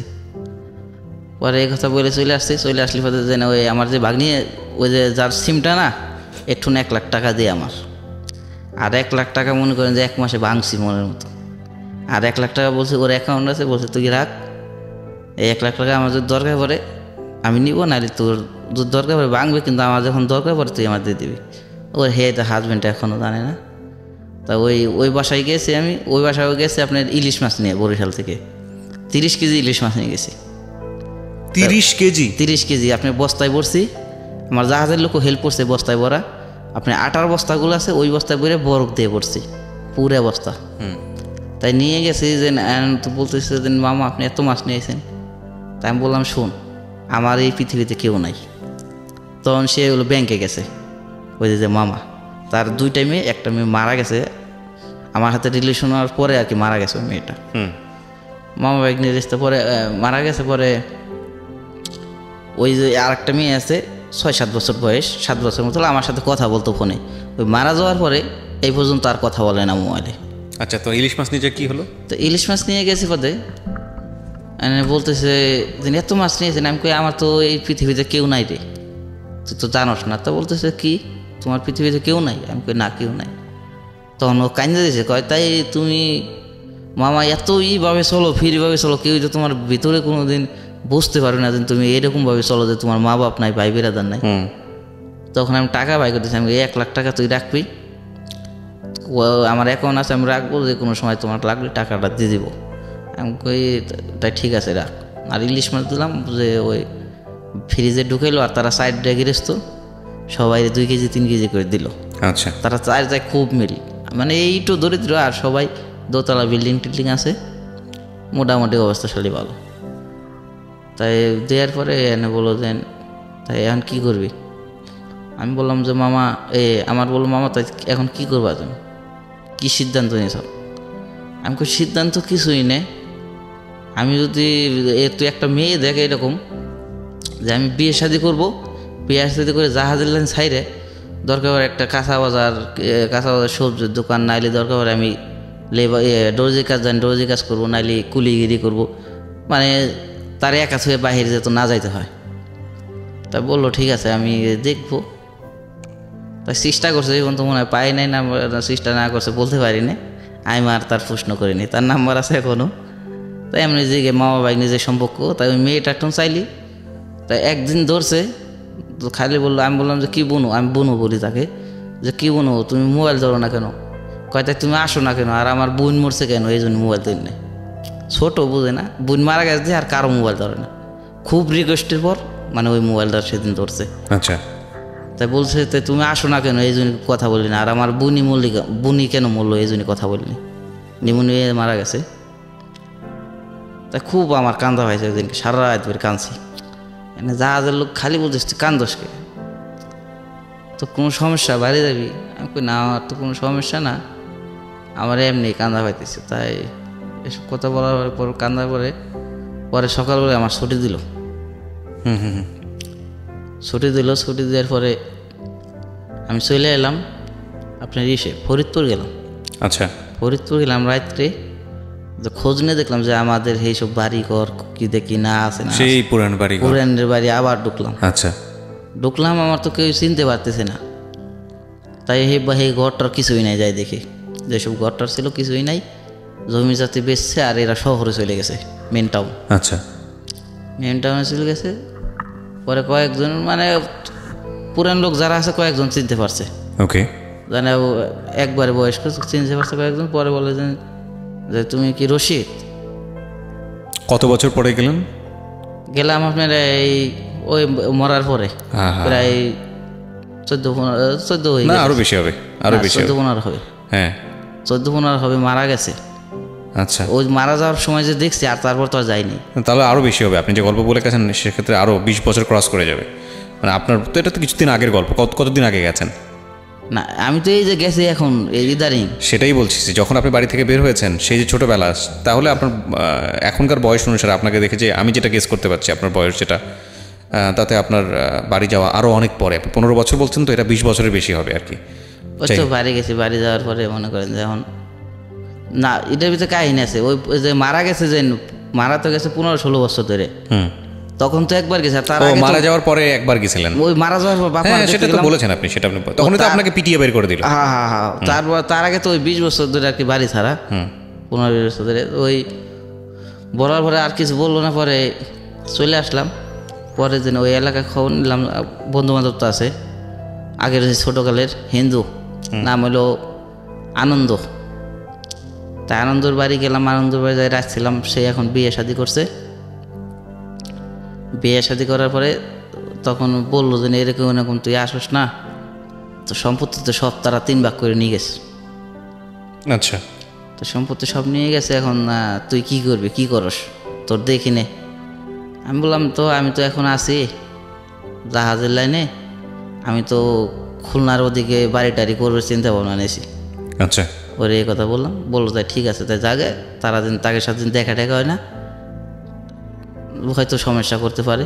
ওই হিন্দু আমাকে বুঝাই বললো, বুঝাই বলার পরে আমি চলে আসছি। চলে আসার পরে লাস্টে এখন কি হবে, আমি এই জাহাজে মানে লাস্ট প্রান্তে আর কি, আমি জাহাজে সবাই সাহেবরে বললাম যে আমি তো বাড়ি চলে যাবো একবারে। এর ভিতরে একটা কাহিনী আছে। আবার এই সাহেব এই জাহাজ 4 বছর ধরে কিনছে। 4 বছর ধরে কিনে বেশি লাভ করতে পারে না। তা লাভ করতে পারে না, 2 বছর ধরে সাহেবের সাথে আমার রিলেশন। আচ্ছা, তাই সাহেব আমার বলতেছে যে রশিদ আমার একদিনকে খুব রাত্রে ফোন দিছে 12টার দিক। যাই ভাইয়া আপনি ফোন দিয়েছেন, বলে আমাকে একটা বুদ্ধি দিবে। আমি বলি আপনি কোটি কোটি টাকার বিজনেস করেন, আর আমি জাহাজের মালিক। হ্যাঁ, আমি একটা চাকর। আপনি বয়সে বড়, সব দিক দিয়ে বড়, জ্ঞান অর্জনের সব দিক দিয়ে আপনি বড়, আপনি আমার তখন কী বেড়ে যান। তা যখন জাহাজ হলো আপনার এই মিরপুর গাবতলি ঘাটে। আচ্ছা, তা বললো যে আমার জাহাজে তেমন আয় উন্নতি নাই, বছরে দেখা গেছে 7-8 লাখ টাকা থাকে, তাই না কী করবো আমি। তা আমি বললাম যে ভাইয়া একটা কথা বলবো কি। তখন হলো এখান থেকে মনে করেন যে সেলের থেকে টিপ নিয়ে যায়, ওই জায়গায় খালি করে আপনার খুলনা কিংবা এই যে যশোর, নওপাড়া এই জায়গায় খালি করে। আর ওই আর বাড়ি থেকে লোড নিয়ে আসে ঢাকার, এখান থেকে আবার ওই খালি টাইনে যায় সিলেট, ওখান থেকে আসে। তাই আমি বললাম যে ভাইয়া একটা বুদ্ধি যেহেতু চাইছেন, আপনার বয়সে বড়, সব দিক দিয়ে বড়, একটা বুদ্ধি দিতে পারি। কয় কি? তখন মাসে টিপ উঠে হইলো আপনার একটা উঠে কত মাসে 12 আসে 4 লাখ 5 লাখ। তাই আমি বললাম বুদ্ধিটা হলো কি, আপনি খালি কয়লাটা নেন, আর বাইরে এতে কয়লা এখানে ঢাকায় খালি হবে, খালি হয়ে সেরে আবার ঢাকা যাবে, আবার আর বেড়ে যাবে। তা তখন মাসে টিপ উঠলো 3টে, একটার জায়গায় 3টা উঠলো। তখন তার চলে এলো 18 লাখ টাকা এক মাসের টিপে, 3টা টিপ। খালি যাওয়ার আসা যা দেরি, ওখানে গেলি বাদে আপনি ক্যারেন দিয়ে লোড করে দেয়, এখানে আইলি ওই দেখা গেছে সিরিয়াল একটু বাজলো, সর্দারে 2-4-5 হাজার খাওয়াই দিলি, সিরিয়াল আগে টাগে। তখন ওই 17-র ভিতরে তখন হইল, সাহেব আমাকে আসে বললো যে এসে আসলো, গাবতলী আসলো। আসার পর রাত্রে বললো যে এই মাসে 3টি ফুল উঠলো। আমি বললাম হ্যাঁ 3টি উঠলো। তো তাই বললো আমি তোমার এখন বুদ্ধি চাইলাম যে আমার একটা বুদ্ধি দাও, এতদিন মাসে 1টি ফুটতো আর এখন 3টি ফুটলো, তাহলে তুমি কেমাই বললে যে আমি যে ছোটো মানুষ, আপনার জ্ঞানে বড়। পরে সাহেব আমার 10,000 টাকা দিল। আচ্ছা, 10,000 টাকা দিল, এটা কেউ জানে না জাহাজের। আর জাহাজের বাস্ট হয়ে গেল, আমি মালিকের সাথে কথা বলি। তখন জাহাজের সবাই বলতে লাগলো হ্যাঁ মালিকের বড় ভাই। জাহাজের সবাই আমার বলে মালিকের বড় ভাই, মালিকের সাথে কথা বলে। তাই ওই ড্রাইভার একটু হিংসটে, তাই এ বললো যে সাহেবরে বলছে, আমি তখন ছিলাম না, গিরিজার ছিল, গিরিজার বললো যে ছোট লোকের ধরতে নাই, মোবাইল ধরতে নাই, মানে ছোট মানে নিচের লেভেলের যারা পোস্টে যারা বলছে এইসব পোস্টের মোবাইল ধরতে নাই। এরা মনে করছে যেন ওই তেলমেল বেছে এইসব আমি বলে দিছি। আচ্ছা, এইসব মাইন্ড করছে না। তাই আমি আর কিছু বলিনি। পরে আমার বললো যে তুমি আমার সাথে কথা বললে একটু গোপনে বলবা। কেন? বলতেছে তোমার জাহাজে সব জানা জানি গেছে, তুমি কথা বলো। মালিকের সাহেবই বলছে আর কি। পরে এইসব কথার পরে আমি আর তার সাথে খুবই কম বলি যে এরকম কালকে এর আগে টাকা লাগছে, একবার ফোন দিছে আর এই কালকে যখন আসবো টিকিট কেটে সেরে তখন কল দিছি, এই টাকা আজকে বিকেল পাঠাবো, তখন আর কি আমি যাবো বাড়ি বাসায়। ওকে, তাই এই পর্যন্ত শেষ করে আইছি। পরে আমি আপনার এই অনুষ্ঠান শোনা স্টার্ট করছি। হ্যাঁ, অনুষ্ঠান শোনার পরে কি ঘটনা ঘটেছে আমি জানি। তার মানে আমি যেটা অপেক্ষা করছিলাম যে আপনার গল্পটা অন্তত একটা জায়গায় এসে থামুক, যে আপনি একজনকে বিয়ে করেছেন, আপনার সংসার হয়েছে না এবং একটা বাচ্চা কাচ্চা হয়েছে। তার মানে আপনি এখন পর্যন্ত কাউকে বিয়ে করতে পারেন? তো বিয়ে করতে পারিনি। আর তৃতীয় কথা হলো আমি একটা মা খুঁজছিলাম, যে মনের মতো মা পাইলে অন্তত আমি যদি একটা বিয়ের সাথে গরিবী মেয়ে নেই, যাতে আমার মাটা দেখে রাখতে পারি। মাও পাননি? না, ওইরকম কোনো মাও পাই নেই, আর ওইরকম কোনো মেয়েও পাই নেই যে আমি বিয়ে শাদি করে কিংবা ওই বাড়িতে থাকবো, কিন্তু এরকম কোনো মেয়েও পাই। আমাদের অনুষ্ঠানে না, মানে আমরা যখন এই ধরনের গল্প প্রচার করি অনেকেই আসে, মা হওয়ার জন্য আসে, এবং এরকমও হয় যে বিয়ে করার জন্য লাইন দিয়েছে, এরকম ঘটনাও ঘটেছে। কন্যা পর্যন্ত এসছে, বিয়ে বসতে চায়, এরকম ঘটনা ঘটেছে। কিন্তু আমরা সাহস করে স্টেপ নিই না। কেন নিই না? এই যে আপনি যে গল্পটা বললেন, আপনার গল্পটা শোনার পরে আমার ভেতরে মানে উত্থাল পাতাল যেটাকে বলে হয়েছে। আপনি যেভাবে বলেছেন আপনাকে আমি বিশ্বাস করেছি, কিন্তু এই বিশ্বাসের উপরে একজন মানুষ সংসার করতে গিয়ে যখন কাছাকাছি থাকবে, যখন অনেক কিছু অমিল পাবে, তখন সে দোষটা দেবে আমাদের। সেই জায়গাটা থেকে আমরা এই ধরনের ঝুঁকি নিই না। তারপরও আমার আজকে বলতে ইচ্ছে করছে, যদি আজকের এই অনুষ্ঠানটা শুনে কেউ আপনার মা হতে আসে কিংবা যদি আপনার স্ত্রী হতে আসে, আমি ঘটকালি করার জন্য চেষ্টা করব, এটুকু দায়িত্ব নিলাম। আমি চেষ্টা করব যাতে আপনার জন্য একটা ভবিষ্যৎ কিছু হয়। একটা কথা বলি, জি, আমি তো মূর্খ মানুষ, আমি বিয়ে করতে চাই কোনো নেশাগ্রস্ত মেয়ে না, যেটা আপনি আপনার জীবনে অভিজ্ঞতা পেয়েছেন। জীবনে আমি এটা করি না, এটা দ্বিতীয় কথা, আমি এটা ঘৃণা করি বাস। আচ্ছা, আপনাকে না আমার একটা প্রশ্ন করতে ইচ্ছা করছে। আপনি তো সবই পেয়েছিলেন, একটা পর্যায়ে সৌদি আরবে গিয়ে কোটি কোটি টাকার মালিক হয়েছিল, হ্যাঁ? তারপরে আল্লাহ এক রাতে এক নিমিষে আপনার কাছ থেকে নিয়ে গেলেন, তাই না? এরপর এসেও আপনি জীবনে খারাপ কাজ করেননি কখনো, আপনার কথা অনুযায়ী।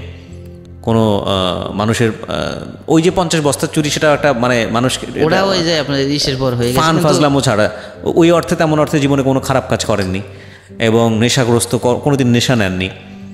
আমার লাইফে কোনো সিগারেট টান দেয়নি, একটা সিগারেট পর্যন্ত টান দেন? মাঝে মাঝে শুধু চা খাই, আচ্ছা, এই আমার নেশা। কোনো অনৈতিক কাজ করেননি? মেয়েদের সাথে কোনো অনৈতিক কাজ করেন? মেয়ে আমার লাইফে আজ পর্যন্ত, আমার যে লাইফ, একটা মেয়ের সাথে আমি বাস মিলামেশা করছি, তাও আমার আশুগঞ্জ থেকে, মানে ওই পতিতালা বলে, কিন্তু তারপরে আমি মানে এত বমি আইছে তারপর থেকে আমি আজ পর্যন্ত। আর তারপরে আমি মানে একজন শুনছি, মানে সৌদি আরব ছিলাম, বলছে যে একটা মেয়ের সাথে মানে অবৈধ সম্পর্ক করা, মানে মিলামেশা বহুত, এটার হিসাব কিতাব। তারপর থেকে আমি আজ পর্যন্ত কোনো মেয়ের সাথে মিলামেশা, আমার টাকা পয়সা বহুত অনেস্ট, যে কারণে হয়তো বা শেষের দিকে সেই কথাটা বললো, ভালো লেগেছে আমার। আমি আপনাকে এই যে কথাটা বলতে চাই যে আফসোস হয় না, মানে কষ্ট হয় না নিজের যখন একা একা থাকেন, ভাবেন যে আমার যখন কষ্ট হয় তখন, এখন কি বলবো, আমার জাহাজের লোকজনের নাম্বার আছে, তাকে শুনলে পাবেন। আমার ওখানে এই পদের লোহার পাট আছে, যখন আমার মনে খুব দুঃখ ওঠে তখন আমি ওখানে ঘুষিলি সব মানুষ একখানায় যায়, মানে এত জোরে সাউন্ড হয়, পাটটা এই মোটা, যে ওটার ভিতরে যখন ঘুষি মারি, এখন কি বলবো, এইসব চেয়ার টেবিল ঘুষি মারলে কিছুই নেই, আমি যদি ঘুষি মারি সাথে সাথে ভেঙে চোর মারা যাবে। হচ্ছেন আমাদের রশিদ, হ্যাঁ বলেন।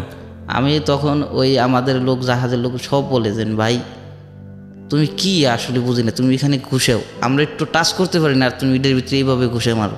ওরা জানে আপনার জীবন গল্প? না, জানে না। আজকে এরা বলছে আসতের কালে, আমি যে নাম্বারটা কথা বলছি, এই বলছে যে ভাইয়া আপনার জীবনের কাহিনী একজন টের পাইছে, এরা পায়ে আমি রেল লাইনে কথা বলতে গেছি, পাঁচ গেছে, বলছে আপনার জীবনের কাহিনী আমি শুনতে চাই। ওই যে মানে একটা মেয়ের সাথে আমার রিলেশন করাই দিতে চাইছে, সে সেকেন্ড ইয়ার পরে, তাই মেয়ে আমার কিছুই জানে না। আসার সময় তার আমি বলে আইছি যে আমি ঢাকা যাচ্ছি, কিন্তু জানে ম্যানেজার, সবাই ম্যানেজার বলে আমার জাহাজের।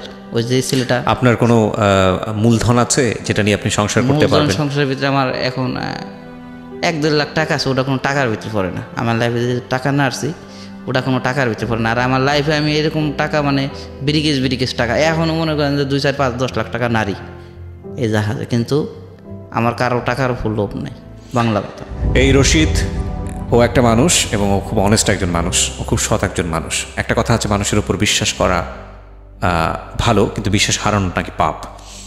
রশিদ যা বলে গেছে সেই জীবনটা পিতামাতাহীন জীবন, যাদের কাছে বড় হয়েছিল সেখানে সম্পত্তির লোভের কারণে তার টেকা হয়নি এবং সে বাবা মাকেও সে হারিয়েছে, এবং তারপরের যে সংগ্রাম মুখর জীবন সেখানে সেই সম্ভাবনা হারানো। আমি একটা ছোট্ট কথা বলতে পারি? জি বলুন। আমি যদি এখনও ইচ্ছা করি যে অবৈধ পথে টাকা কামাবো, আমি কোটিপতি হইতে পারি, এই ব্রেন আমার মাথায় এখনও আছে। কেমনে আপনি আমার প্রশ্ন করতে পারেন। আমি জাহাজে চাকরি করি, একটা জাহাজে মনে করেন যে 4 লোড থাকে, কম লোড থাকে। আমি যেহেতু বাবুর্চি, যেহেতু ওই স্কটরে খাওয়াইতে পারছি, স্কটরে ঘুমের ট্যাবলেট, আমি যদি জাহাজে সবাই ঘুমের ট্যাবলেট খাওয়াই, এরকম পার্টি আছে এক রাতে মনে করেন যে 2, 4, 10, 20 লাখ টাকার মাল নিয়ে যাবে। এই চুরাই পার্টি। হ্যাঁ, চুরাই পার্টি। কিন্তু আমার ঠিকানাহীন, আমার কেউ জানে না, কেউ চিনে না জাহাজের। আমি হতে পারি, কিন্তু ওই পথের টাকা আমি চাই না। এখনো পারি, কিন্তু আমি ওটা চাই না। ওই টাকা আমি নিশ্চয়ই কোনোদিনও করবেন না। আপনি কেন করবেন? আমরা স্যালুট জানাতে চাই। আমরা সবসময় একটা কথা বলি যে মানুষের জীবনে সফল হবার জন্য নাকি অনেক বড় একটা মাপকাঠি লাগে। যেমন ধরুন, পথের ভিখারি, সে কোটি কোটি টাকার মালিক হয়েছে, সমাজ তাকে রেসপেক্ট করবে কারণ তার অর্থ সম্পদ চোখে দেখা যায়। কিন্তু এই রশিদকে কেউ চিনবে না। এই রশিদ আপনার পাশ দিয়ে হেঁটে যাবে, এই রশিদ আপনার পাশেই দোকানে সবজি কিনতে গিয়ে দরদাম করবে। এই রশিদ হয়তোবা দেখা যাবে কখনো কখনো, যেটা হয়েছে ওর জীবনে, কখনো গণপুটির শিকার হবে। এই রশিদকে কেউ চিনবে না, এই রশিদকে ইতিহাস ধরবে না, এই রশিদকে নিয়ে কোনো বই লেখা হবে না, এই রশিদকে নিয়ে কোনো সিনেমা হবে না। কিন্তু এরকম রশিদ সমাজে অসংখ্য আছে। এবং আমি আজকের অনুষ্ঠানে শুধু একটা কথাটাই বলতে চাই, আপনার পাশে যে সমস্ত রশিদরা ঘুরে বেড়ায়, যাদেরকে আপনি ভ্যালু দেন না, যারা সমাজের একেবারে প্রান্তিক পর্যায়ের মানুষ, কিংবা যাদেরকে ওই অর্থে মনে রাখার মতো মানুষ না, চেনেন, আসে যায়, একেবারে পরিচিত কিছু মানুষ, এই মানুষদের মধ্যেই রশিদরা আছে। সুতরাং তাদের সাথে খারাপ আচরণ করার আগে, তাদের সাথে বৈরী আচরণ করার আগে একবার এই রশিদের গল্পের কথা ভাববেন। কারণ আমরা বিশ্বাস করি প্রতিটি মানুষই সম্ভাবনাময় এবং প্রতিটি মানুষের দ্বারাই ভালো কিছু হওয়া সম্ভব। আমি খুবই আল্লাহওয়ালা বিশ্বাস করা একজন মানুষ। আমি যে খুব ধর্মকর্ম করি তা না, চেষ্টা করি, বাট আমি আপনার জন্য মন খুলে দোয়া করব যে আল্লাহ যেন আপনার বাকি জীবনটা খুব সুন্দর করে। আর এই অনুষ্ঠানের মধ্য দিয়ে যদি আপনার জীবন পরিবর্তনের কোনো সম্ভাবনা দেখা দেয়, তো আমি কিবরিয়া আপনাকে কথা দিচ্ছি, সেটার জন্য আমি ব্যক্তিগতভাবে চেষ্টা করব। প্রিয়